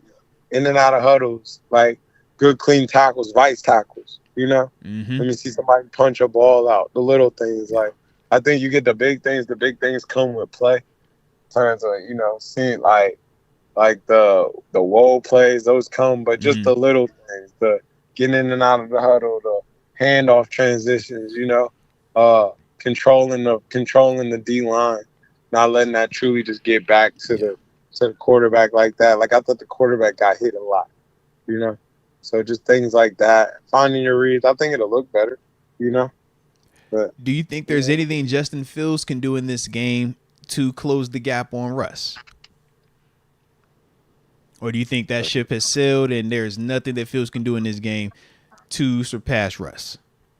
No, I don't think you can catch Russ. Okay. Not this early. Like I think it's Russ's job. Okay. Russ's job.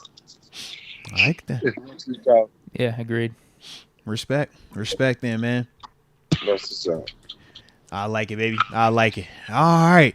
I'm trying to think, man. I think that's all I had. Outside of, man, how Flomo looking right now? My nail in the heart of training camp and everything, bro. What's the word? Yeah, it's coming together, man. Just trying. Guys got to get to the ball, right angles, do what they're supposed to do. See what you're supposed to see, be what you're supposed to be. Okay. Okay. The little things. Focus on the details. Things. It's hard to get. You got to get 11 guys to just do their job. You know what I mean? Not 8, not 6, 11 guys to do their job. Oh, it's like that sometimes. Respect. Hey, just on a nugget, that Falcon team is starting to build something quietly right now. You see who just signed down there too? Real quiet. They just grabbed another piece. Justin Simmons is down there now, man. Judon in there. They already had that other D tackle in there. That line getting thick. Like, all right. Yeah, how you feel about the Jesse Bates and Justin Simmons combo, man? I like that. I think Justin Simmons is, he's in that Minka conversation. Oh, no. We agree. Me and Deke agree. Our question was like in the sense of when we saw he signed for $8 million, it was like, dang, bro, why we avoid that? We ain't want to pay the $8. Yeah. So that's what had us like, yo, like, is it because we don't think he could play ball with Mink? Like, we want this combo a little bit better? I think we're more defined, but Simmons is a heck of a player, bro. I would have loved to see Simmons and Minka. Yeah. I would have loved to see that. I would like to see that. I think that would have been a nice little something. Yeah. I think that would have looked good. Here it comes. Like, who's gonna stay? I think a lot of things got to change too. So. Okay. All right. I like it there, baby. I like it. All right. Well, man, shoot. We will spend the block with you. And next week will be regular Wednesday, too, man. All right. About to say, yeah. So, I'll be here when y'all but shout out to your flexibility. All right. From the heart. Shout out to you, baby. Man, do this hit me. You know what I mean? I'm here, man. There it is. Love to hear that, baby. All right, man. We'll holler at you next week, though. My dog. All right. Peace, bro. Shout out right there, man. If y'all was digging the conversation, hit that like button one time for the homie Terence Garvin, aka TG. You know how we do. All right. So what do we got? Got supers to catch up, and then after that, man, briefly we'll talk on preview and then get about here. Sure. Good with me. Yeah. Chris says Fields is good from the gun, but bad under center.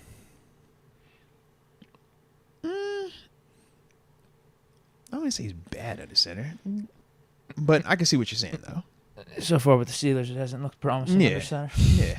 I'll say that. I get what you say. It's like, get the snaps done. Yeah. Malvo does it. Gifted a Mets membership to David Soto. Shout out to Malvo Does It being a rock star paying it forward. And David Soto, welcome to the upper room. Yes, indeed. Yes, indeed. Tons of Fun says, no one is asking, but some might be thinking, will the O-line be game ready by week 1? Every other position, I'm not that worried about. No, I think that's real life, man. That's definitely something that I kind of have some questions about. More so because of that report. What was it that said that Troy was going to be the starter regardless, like going into week 1? That was like when that came out. That's what made me uneasy about it. Yeah. I'm like, I don't like that we just doing that, but yeah, hopefully they're making the best decision and those guys will reward their faith in them if that is the case. But that's I definitely can see where you coming from. Tons of Fun. Chris asks or says Trent Dilfer won the Super Bowl with the Ravens and was cheap. Okay. Because it's back on our conversation. Different time. Different time. After Trent Dilfer and Brad Johnson, I haven't seen a team win without a franchise quarterback or Joe Flacco or Nick Foles playing like a franchise quarterback. Very true. Like, I get the Trent Dilfer one, though. That was early 2000s, yeah. Because before that, who was it? Washington won with 3 different quarterbacks. Mm-hmm. Giants had Phil Simmons. Like, he wasn't a Hall of Famer. He was a solid player. I think did the Giants win 2 with like Parcells, and it was 2 different quarterbacks? Was it Sims for both? Or I can't remember. I don't know if it was Sims for both. Yeah, good call. I don't know if it was for both. Yeah, I think it's just a different time. Don't blame me for looking at these last 25 years and saying to myself, you need a guy to win, pretty much. I mean, these last 25 years, that has pretty much been the way to get it done. You either have him or you don't. And if you don't, then it's like you're wasting your time unless everything is going perfect for you. Rookie quarterback salary. It hasn't happened yet. Like the Jared Goff Rams, the 49ers with or even the Niners with Goff. We haven't seen it. Yeah. Mm-hmm. Like teams have gotten there. The Jimmy G Niners. Yeah. They haven't won yet, though. Mm-hmm. It's like you got to have a guy. Tons of Fun says, Dak is trash. Such passion, man. Why y'all don't like my man Dak like that? That's crazy. Tons of Fun says, stats don't matter when you throw the game-losing interception. I don't agree with that. I think that's like a cop-out, personally. Anybody can have a moment where you're trying to win a game, and if the defender makes a play, that means you suck. Nah, I don't agree with that, man.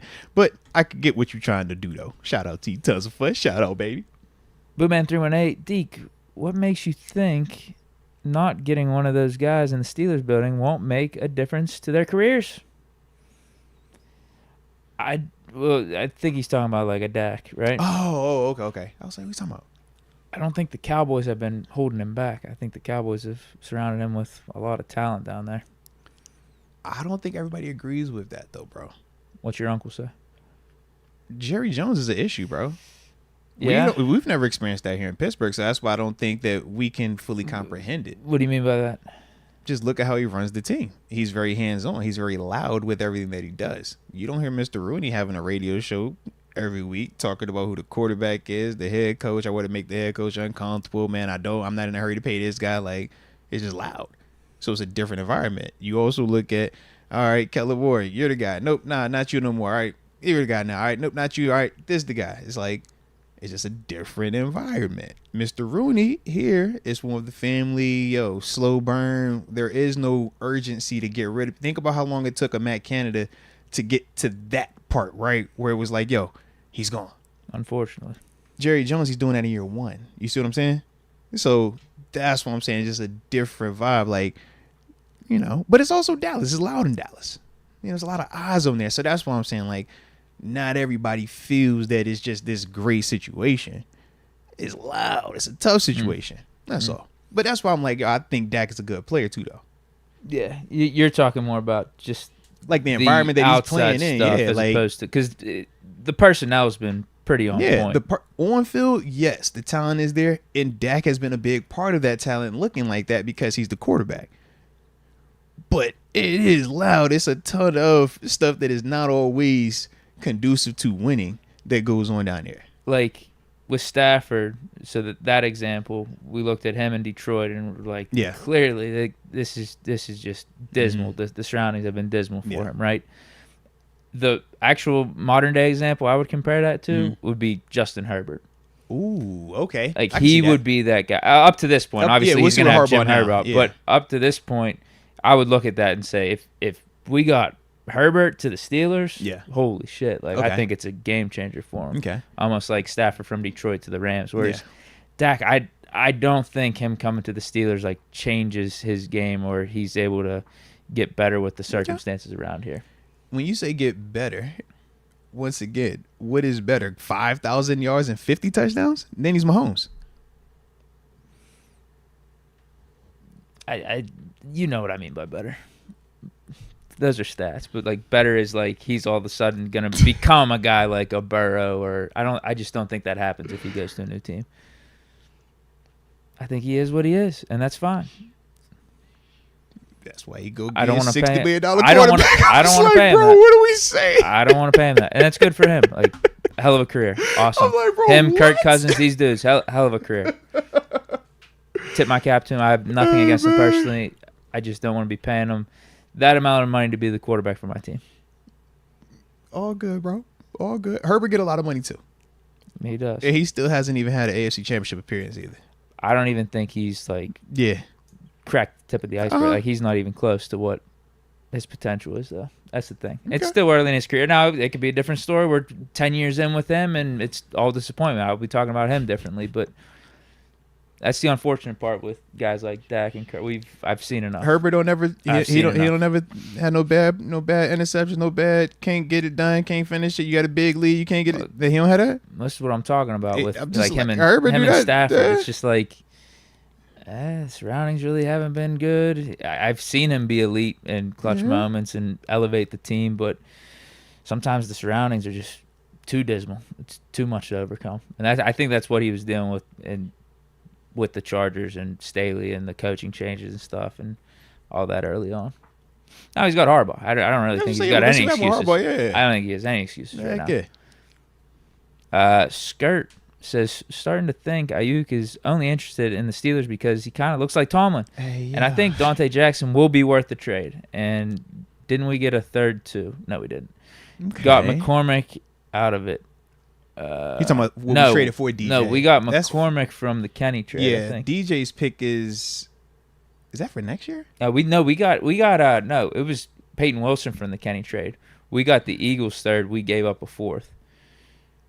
But what do we get for DJ? I don't remember that part. It was like a late round pick swap. Okay. I think it was like us giving a 7th for a 6th or vice versa. Yeah, because we definitely got the third for Kenny. Yeah, I remember that. Okay. Yeah, we had 2 third-round picks because we took Roman Wilson with our first and then Peyton Wilson with our second, third. Mm-hmm. Is that the last Super or is there more? I think we got 2 left. Yeah. President Nitty says, wifey's first game is this Saturday. I hope to see you master.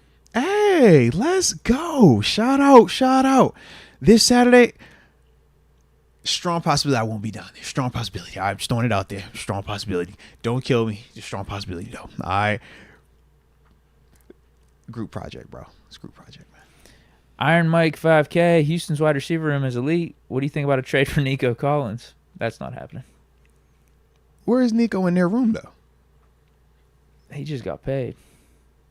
We're going to have to pay Aiyuk. Who's going to get him anyways? What's the difference? He's cheaper than Aiyuk. Yeah, let's try to get Nico Collins. Why not? But the Texans aren't trading Nico Collins. They got Diggs down there. They got Tank Dell down there. They're not trading. They got Mechie down there. They got Dalton Schultz down there. This wouldn't be a conversation. They got for Damian Pierce, Joe Mixon, CJ. I mean, they got guys. They got a lot. But I'm with you. I don't think Nico going. Because if they wouldn't have altered Diggs' deal, then I think this has more legs. But them altering Diggs' deal to make it a 1 year, I don't see them being as apt to want to do any type of business where you're moving on from Nico when you could still be gone. No Nico and no Diggs. Absolutely not. Yeah. Well, I like Nico, though. I like what you're doing right there, Iron Mike 5K. I peeps that. Tyler for the 334 has a conspiracy. He thinks you're going to be down at the game, but you'll be at Bills gear. That's why you don't want to let anyone know. See, y'all beforehand. gotta stall me out, man. I don't like how y'all do it me like this. I'm just a guy that knows a guy that, you know, is just chilling. All right, I'm chilling. All right. I talked to the congregation. The congregation won't feeling it. They was like, "Yo, we ain't feeling that one." It was like, "All right, bro. I'm gonna chill there, man. Let me vibe out, bro. All right." So, yeah, I'm Really, off the way. Fam don't want to go down. Too much contention. No, it's preseason. They think about how you viewed preseason prior to me and you connecting with the show.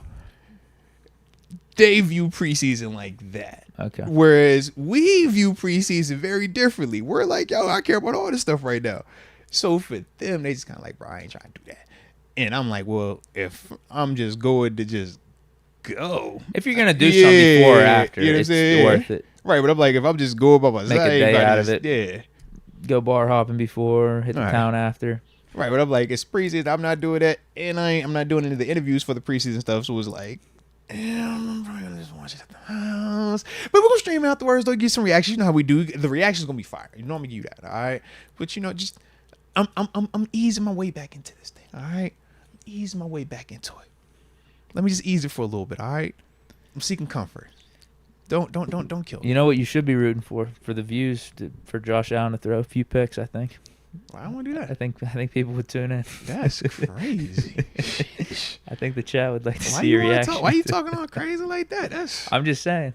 First off, it's preseason, so that's the ultimate. Is preseason. That's exactly what you're gonna get from me. It's preseason. Yep, it's preseason. The same way it looked last year in the preseason. Remember how that game went?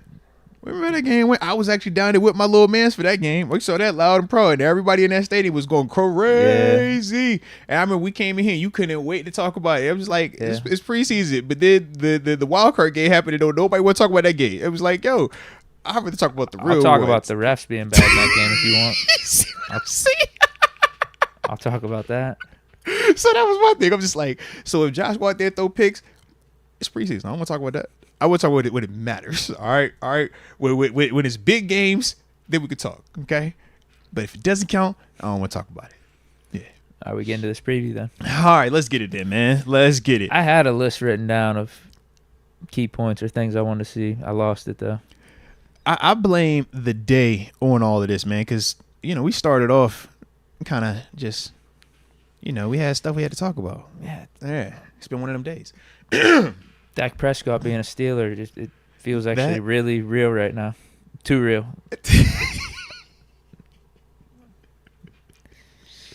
Can't wait for the show to be over. Why does it feel so real? I'm just saying, like, bro. We still have Russ and Fields in a full season ahead of us. Why are we talking about Dak to the Steelers? Because of where's my man at? Who's Chris? Because Chris at 4:27 p.m.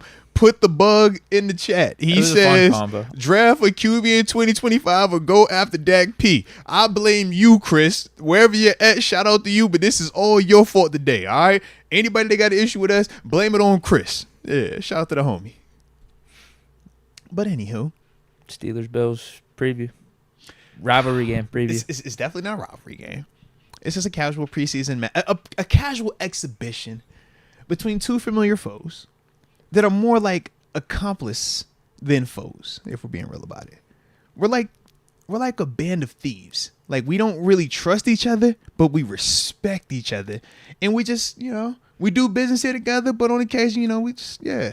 But there's no beef. There's definitely no beef, man. Now they're saying Russ is going to get 4 series. That squashes one of my questions I had coming in was how many series is Russ going to get? Yeah. How many series is Fields going to get? Who's going to have the better stats? Who's going to put up more touchdowns? But think about it. If Russ is going to get 4 series, Fields is probably going to get into the second quarter and maybe he gets most of the game. After maybe all the second half too. Yeah, right. I mean, they only did 2 quarterbacks last week, bro. Yeah, 4 series is not like that's dang near almost 2 quarters of football, man. Yeah, that's going to be a half of football, and that's what they did with Mitch and the dress rehearsal preseason game for Kenny's rookie year. Yeah. I think they did a full half. It was either the second or the last one for Mitch. I think it was the last one, actually. Yeah, they gave Mitch the full game, first the full half. 4. Yeah, for full couple series. Yeah. Yep. So yeah, that's what I was going to be interested in. If Man, if Russ is only playing a series or two, could Fields outshine him in this game? It's gonna be tough though with Russ getting 4. Yeah. Fields would have to be very loud because Yeah. everybody's still going to discredit it because of who he's going to go against when he gets out there. So that's the part Might that's not going to hit the kind of same. hurt him. Yeah. Right, where it'd be different if Russ just got a series or two, and then we kept the starters out there for Right. Fields. And now it's like I see our guys, but I'm also seeing maybe Buffalo's ones or, you know what I mean, whatever their starting looks like at this stage right now. So, We got a good wide receiver cornerback matchup, JPJ, Keon Coleman. you know that back when when Keon got drafted, you know, this is the one I was like, I'm really excited to see that. I think this is going to be a good situation. I'm eager for it.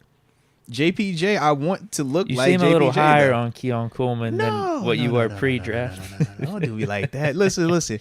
Keon has I remember talking about Keon Keon has done Coleman a lot that of he couldn't positivity, create bro. the greatest of separation No, in Florida State. He still, that's not his game. But what I'm saying is the same way we see JPJ struggle at times with George Pickens because of the athleticism, the ability to go up and He's have good this body crazy control. catch radius. Sure. Yeah, that's what Keon also plays with. So if this is a game where Josh is going to take some reps, he didn't target Keon last week. I don't see that happening again this week if Josh is out there, is what I'm saying. And if Keon is out there, I personally want JPJ on him because I want JPJ going against the guys. Did Josh not play in the preseason game? He against the played Bears? last week, but it was literally, he played a series in 2 plays. Okay. And it was like, I think they went 3 and out the first one. It was 2 And they runs. took him out after 2 plays in the middle Bro, of the series. literally, he got the first down. He ran for 7 yards. He ran and slid, and they was like, "Nah, get on my body because you ran." Promise you, it literally Save him went just from like himself. that, bro. And then from there, Mitch came in, and it was like a 16-play drive after that. But it was the first 2 plays. Da-da-da-da-da. He pulls it, runs for 7, slides, doesn't get touched. But literally, it goes to TV timeout, and after that, Mr. Trubisky's in, bro. It was just like, really? Like, bro, it was a 3 and out in 2 plays. You took him out right in the middle of this thing. I don't blame him. I don't either. But that's why I'm like, yo, if he's out here, I'm like, yo, they're going to want to get, he's going to want to get some type of Throw some type like, of ball that's to what him, I'm right? saying. He's going to want to get that on tape in a stadium versus just being in practice. So that's the part where I'm like, if he does play, I think that matchup is even more exciting because now JPJ is going to get a target at him. It's going to be real, and it's versus a bigger body type. So now let's see, can you still be athletic, still fundamentally sound, but not as grabby this time, right? Because you did get the penalty last week. You got the penalty, but you also got a PBU. So let's see, can you clean it up a little bit for this week? But I just think that Keon gives, I think it's a good body matchup because Curtis Samuel, that's a different body type to me in terms of how JPJ is going to guard that. Khalil Shakir is a different body type. Like, Yeah. I don't think that's not something that's scary to me if I'm JPJ, but it's just the quick lateral part. But we know you're going to see more of the Keon Coleman types on the outside if you JPJ. Them big receivers that can get down the grass. So that's why I'm like, I want to see that part. Like to see Peyton Wilson keep it up. He's going to have an interesting matchup with the tight ends. I want to know, have we seen anything? Well, we're still waiting to see on Patrick Quinn and stuff. I've been trying to look too All if right. Peyton Wilson's going to even start the game. Because once again, Coach T said that about Russ, but he also said there are guys who are waiting until the 11th hour to make a decision. He said, I want everybody to feel like they're going to play. I want to play everybody. He said, I want to play everyone, but I'm going to wait till the 11th hour to make the decision on certain things. So I'm like, if Patrick Quinn isn't out there and I get Peyton Wilson and E-Rob, great. Let me see. I got a headline that says Steelers reveal plan for starters versus Bills. All right, what did it say? And it doesn't say anything. Gotta love it. Oh, maybe, you know what? No, maybe it's everyone's playing Everyone's 4 drives. playing 4 drives? Okay. The plan is for the Steelers starters to play 4 drives, which doubled last week's output. But then But the starters didn't play last week. the starters Yeah. for this game specifically Are going to play 4 Is he games, talking or about 4 the, weeks? Yeah, the 4 starters, series, excuse me. like the main starters for the regular season being the starters for this game though? Maybe it's just whoever starts this game is going to play 4 series. Right, Like, because I'm TJ like, could you still can see sit it out. both ways. Yeah, I'm like, I don't know. Is Cam Hayward going to play 4 series? Right. Is Minka Fitzpatrick going to play 4 series? If TJ's out there playing 4 series, I don't know. I feel some type of way personally. Oh, yeah, it's terrible. I'm like, what are we doing? He shouldn't even play. Like, what are we doing? Do you remember what happened to one preseason where he got Yeah. hurt? In that? Like, what are we doing? Yeah. Yeah, and then he got didn't he get hurt in the Bengals game the week one? Yes. So that's my thing. I'm like, I don't want to mess with that. No, TJ. I don't want to see TJ. Yeah. Actually, yeah. I'll be pissed if Because TJ's what out I'm there. saying, do I really want to see Patrick Queen Don't after wanna the see Minka. scenario that we had last year? I don't need to see Patrick Queen either. Thank you. That's After fine. how last season ended, I want to do whatever it takes to get my guys get you to the season healthy, man. Yep. Get you to the season healthy. But if that is the case, I would love to see Peyton Wilson having to deal with Dalton Kincaid and Dawson Knox. I would love that, man. Yeah. Because that's the real test. If you can handle them. You gonna see James Cook at all? Yeah. James Cook played last week. He'll play. Yeah. Who's after him? That's when you get Ray Davis. He was the fifth round running back out of Kentucky. Okay. Or no, fourth round. Excuse me. Yeah, like good player though. Those are even better Frank Gore matchups Jr. for Peyton Wilson. Frank Gore Jr. is up there. He played really well last week also. Okay. Is he making the team? Bro, he looks just like Frank Gore. I think he's gonna make the team, bro. Bills took a page out of the Steelers Yeah, book bro. there. Like, and his dad actually, like, it was like the whole, you played here, you got the same number and everything. They both Damn. 20, Gore, face man. Like, bro, if you didn't know it was his son with the dreads, they looked the face with the mask and the jersey, like, bro, you look just like your dad, bro. Yeah. So that'd be interesting. Speaking of our depth at running backs, Jonathan Ward, who played well last week, is dealing with a hamstring injury this time. So maybe more run for Edwards. that's what I'm thinking. Yeah, because I'm like, you dealing with that hammy. That's real life. So yeah, we're gonna see Patterson at all? I don't know because he's been on the shelf up until this week. This is the first. Him and Russ has been further along in his recovery than Patterson. Patterson wasn't even like taking any reps until like this week. You finally get a chance to see him out there. So I don't know if we'll actually get to see Patterson out there like that. I think you still can get Naj though. You still get Jalen. And maybe we only see Patterson if he is out there just in kick return stuff. Like we don't overdo it with him playing running back. Yeah, because I want to see more Edwards. I'm not even gonna front. Edwards played well last week, man. Yeah. I thought Edwards and Ward played well. That's why we talked about them both. But with Ward having the hammy, it's like, are you limited or are you going to be out? What is that going to look like? Because it was notable that the coach even reported this thing. So that's the point for me where I'm just like, all right. But I think both of those dudes, though, that you name right there in terms of Edwards, I like that one. But yeah, I think it's just another challenge, probably a bigger challenge for Peyton Wilson this week with Kincaid and Knox and then James Cook. Yeah, because I'm like, those are going to be a little bit different than you playing against Damian Pierce last week. James Cook. Mixon. Yeah, because, shoot, Mixon didn't even take no reps like that. Think Did about he? that. I don't know. Did he? Nah, it was Pierce. Okay. Yeah, you had Stroud out there. Yeah. But yeah, this is it's. I mean, those guys are productive players, but then this is just another level in terms of athleticism. Yeah. With Kincaid and Cook, Dawson Knox, not the most athletic guy, but solid tight end. But Peyton, though, athletic profile should match these. Yeah, type it'll of be dudes. interesting to see. Right, because that was the whole why last year with E-Rob, and it was E-Rob, and we had to bring in Miles Jack, and Miles was the one having to do some of that stuff. It's like, yo, if Peyton could be that versus it, now we still win, and we still got house money right here. Anything else? I mean, Marvin Leal, I'd like to see him continue. You know I'm ready to watch Nate Herbig and Zach Frazier because the way y'all tried to crucify Nate Herbig, Lord have mercy. I had to go back and watch that tape again, and no, y'all are full of it. Nah, cut it out. Yeah, he played good. Cut it out. Outside of Exactly. Y'all are full of it. I thought he played good. Every time I Yeah. saw Fields drop him back, he was holding his own. I was like, y'all got to stop it, man. Y'all really had me. I was like, you know what? The way that y'all kept talking about Frazier and talking about Herbig being a god, I'm like, you know what? I know what I saw, but let me just go and watch it again, Deke. I was Frazier just like, was let me solid, just watch though, it. Both in of his them own played right, well. Yes. But literally, the way that they was talking about that, man, I'm like, bro, y'all got to cut it out, man. Y'all be, boy, if y'all don't like a person, if y'all like his backup more than that person, y'all be just making up. Like, bro, you would have thought that Mason Cole was Kendrick Green because I forgot who kept bringing up Kendrick Green in the comparison at one time. It wasn't you. It was someone in the chat. But I'm just like, yo, that was not what was on that tape, man. So, yeah, definitely go back and watch that again, bro. Shout out to y'all. I'm serious, bro. I was like, yo, maybe I'm tripping. Maybe I'm tripping. You're saying there was no Ulays No, from Nate Herbig? No, it was no, look out, just duck, run. No, I ain't see none of that, man. No. Yeah, anything else pressing for this game? Anything notable you're looking out for? I was going to say Claypool revenge game. That would have been fun. I wanted to see Troy. I guess we got Troy's Mitch. down. Hold on. You got Mitch and Cal. Those both are dudes. Yeah, Mitch and Cal going up against their former squads. Yeah. They should be duking it out at the same time. They will be. They will be. Maybe, because it might be Fields and Mitch. It'll probably be Fields and Mitch. Good call. But Mitch going against the dude that you could say, man, that used to be my spot. Now you got my spot. So I got to have you. Yeah, that'll be fun. Let's see who else got some storylines in here. I think we need a pick or two against Mitch. Listen, no exaggeration, bro. Mitch is just like Kyle Allen. You'll get a chance.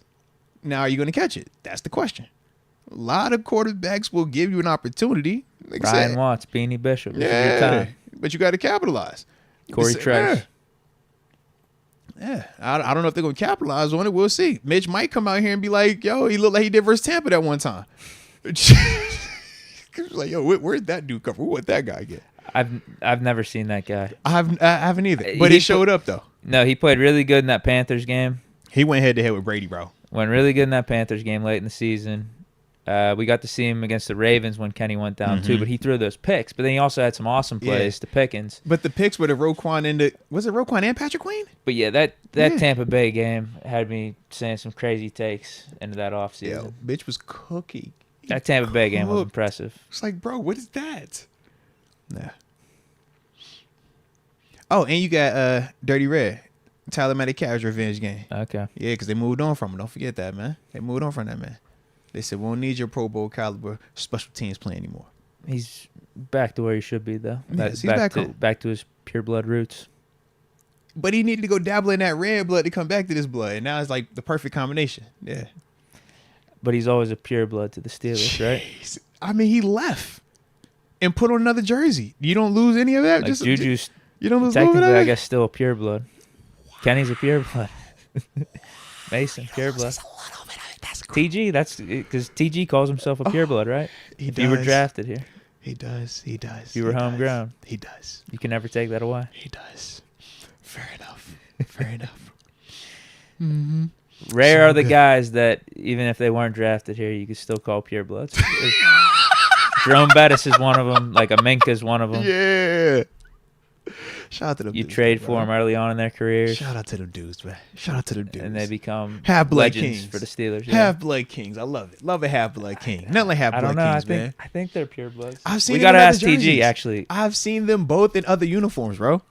Before the Steelers. Yeah, and when they got the phone call, it was not from the Pittsburgh Steelers. We got to ask TG about that. Is Jerome Bettis a pure blood? No. Is Minka Fitzpatrick a pure blood? No, they're half-blood kings. They're peak half-blood. Is James Harrison a pure blood?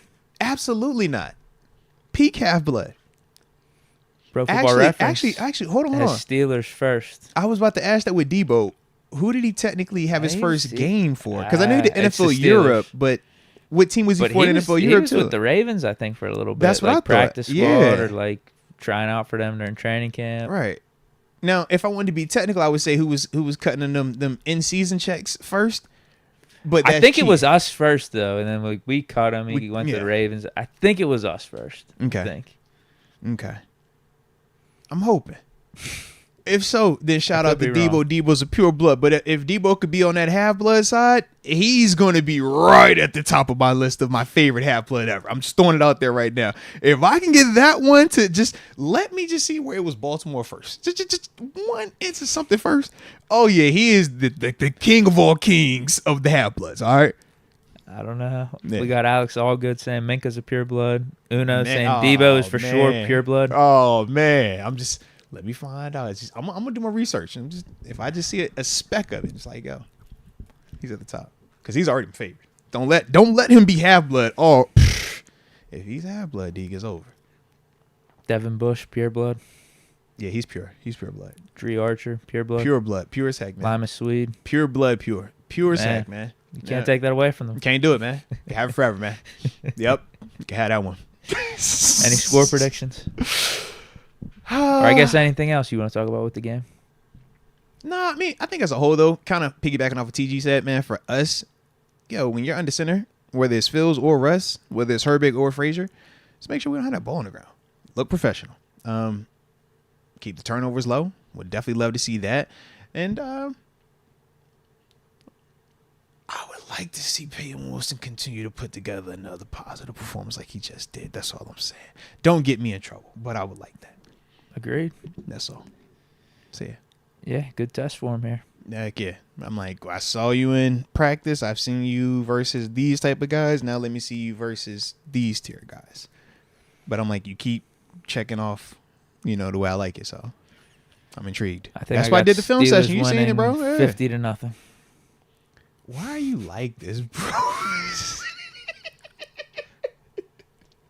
You're always making it personal with them. Why, bro? They are our friends. I just think that's what's going to happen. My emotions aren't even our close friends, to being dude. involved in that This score is prediction. crazy. 50? I think that's how the game trying to goes. run it up. When we're like, yo, just run the ball. Deke's like, no, 5 wide. Throw it on him. It's like, dude, come on, man. I think Russ comes out the gates running. Like he's not literally running, but he's balling out. I think he gets a couple touchdowns. Field sees that. He's like, I got to keep up. He gets a couple. Hey, look, and then man. Kyle Allen wants that look, revenge. Man. This is craziness. He gets a couple. This is craziness, all right? This is crazy. Speaking of revenge, I do like the fact that we might be getting a chance to see your boy Kenny, though. Bro, what number is Kenny? Is this game on right now? This is live. This is Patriots-Eagles right now. What number is Kenny? That's 7, right? Bro, that's Kenny Pickett right there, fam. Yeah, that is. Well, might as well watch the first play then. What's up? Backs up against the wall right now. They're out there Hey, on smart, 1 yard line. Smart play. Run the ball. Smart play. I like it. That is definitely Kenny, yo. How did I not know this game was tonight? It's Thursday, bro. Yeah, preseason It's starts Thursday. for the You're week. right. It's Thursday. Good call. I was like, bro, why is that Kenny? It definitely is Kenny up there. Yeah. Kenny Pickett versus Drake May showdown. Uh-oh. We'll This pit would be UNC. interesting. Even though Kenny never went up against Drake May. Let's against go. Sam Howell. Let's go. Respect on that there, man. Respect. You got a score prediction? Man, Kenny distracted me. Yeah, I'm gonna go with preseason Kenny. Oh, Bro. I was about to say preseason Kenny, bro. Hey, Whoa. let's be real. The receiver Whoa. got to catch that. That's bad, I dude. know you're not about to say that wasn't. He overthrew the man. What are we? And it was outside. Bro. You threw it to his outside shoulder, put it in the inside so he can catch it and run. He got a little pressure though. Got a little pressure. I don't know, man. That drop right at his feet. I don't. What? Why didn't he reach out his arms? Deke, the ball was out here. Make it easy He was trying here. to toe tap it on the sideline. No, Deke, no. What? Well, let's see. 3rd and 5. I think that dude's got to catch it. I want to show a replay. Get out of there. Oh, man. Oh. That's tough. All right. I just think if the ball is a little bit to the inside, bro, I think that receiver is doing something nice. I was jumping out my seat. I was like, yo, preseason, do what you do. It definitely looked like it. Heck yeah. It looked like a type of pass he threw last year Facts. in the Falcons game. Facts. Whether it had been GP or Calvin. Like, it looked like one of them type of things, man. I like it there, man. I like it. All right, let's get up out of here then, man, before we, Tom Jade saying that pass looked like Deke to Pickens. Which one? Like you? Well, there's only one Deke They're to like Pickens throw out there. Oh, no. I'm just saying, like, in the general, like, yo, it's you. We talking like you, Deke, right? Like, all right. I like it then, babe. I like it. My overthrow pass. I like it. They don't know about the completed one. I don't even know about the completed one. I just know overthrow, bro. I don't know what you're talking about, man. Yeah. I can see that, though. I can see the overthrow. But you overthrew inside. He overthrew outside, bro. Pickens needed to finish the route. See, He stopped his route. You know what? Pickens could have ran a better route with that one. I think Kenny that wasn't the throw. He needed to. So you're saying my throw was better than Kenny's? I'll take that. Yes. I would say that. I'll take that. Yeah, I think that if I was the coach, I would hit. That's a win-win scenario for me. GP might have got hit with a loaf. I could have hit him with a loaf for you. I can't fix that one. That was just like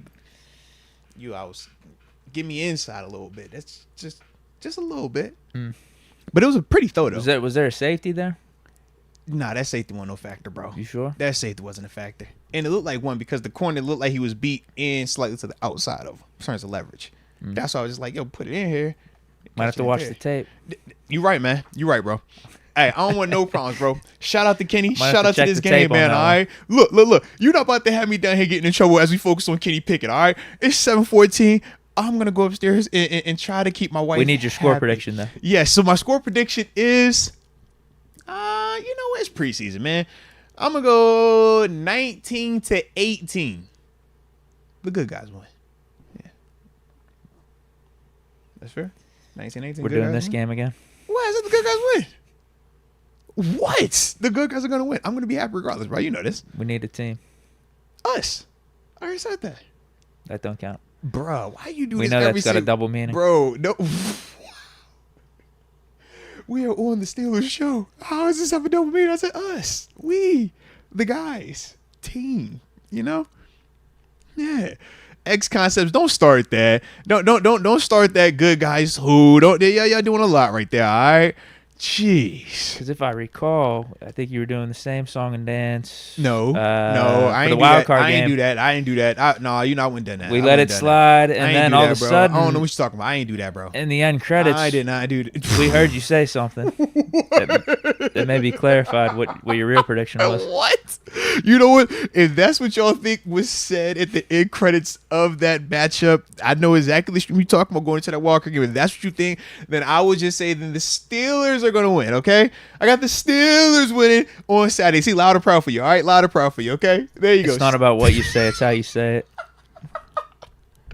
See, I said right there. Here we go, Steelers. Here we go. Woo! You're saying it in a very sarcastic way. No, bro. I don't even know sarcasm. I can't even spell it. Nope.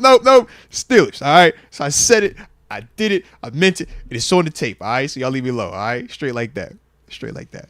But yeah. It's not about what you say. It's how you make people feel. And I don't think anyone feels that you're actually picking the Steelers. Why you gotta talk like that, D? Why you gotta talk like that? Don't talk like that. It's not facts. what you say. It's how you make people feel. No, you gotta talk. You sound like, you know what? You sound like when I get in trouble in the house and they say it's not what you say, it's how you say it. I'm like, no, I technically didn't say that, but you said this that way, and that's just as bad as, all right, fair enough. Okay, so I don't like what I'm getting right now. All right, but it's all good. It's all good. Alex, all good, got what he wanted. He said that's all I wanted to hear. All right, so there we go, man. There we go.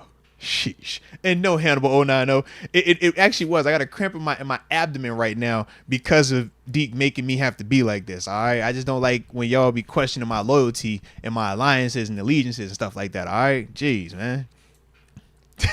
What's if I have a toes cross? You got chill, man. But yeah, bro. And yes, Tyler, this is awkward. It's like when your ex does get brought up. You know what I mean? Like, I don't want to talk about my ex to my wife the same way you wouldn't want to talk about an ex to like another person. Like, it's just weird, you know? We got the X channel for that. Check out the Bills channel if y'all is into that type of stuff, all right? Man. But anywho, man, we got to get up out of here, man. All right? We are done. We're done. See, everybody's good. Everybody's happy now, all right? Shout out to the Steelers, okay? Shout out to the Steelers. Whew, that was a close one. All right. So with that being the case, where can they find you at this weekend? Where you at? You outside? You streaming? Where they at? Yeah, I think it's just going to be for the post game. Okay. I think it's going to be, well, I know it's going to be Bleach Report. So Respect. I think that's all I got, though. I got a busy weekend. Ooh, all right. But I will be doing the post game. All right. Steelers So Bills. Y'all heard it. What? That's true. The post game for the Steelers Bills.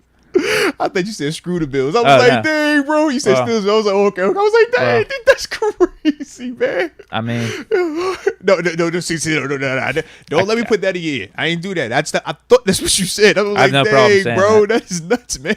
But that is not what you said. So we're not gonna repeat. We're just gonna say it's all positivity. It's all love then. So I like that then, bro. I like that. So yes. So y'all already heard, man. If y'all not, like I said, rock with us, man. Rock with one or the other, man. All right. Bleach Report app. That's what you follow at Deke, man, over the weekend. Win-win scenario. And then you already know how we doing it over here, man. All right. So with that being the case, shout out to each and every one of y'all that was rocking with us, man. Don't forget to hit that like button. One time for the culture, and subscribe if you are new to the family, man. But either way, stay safe, and until next time, baby. Peace.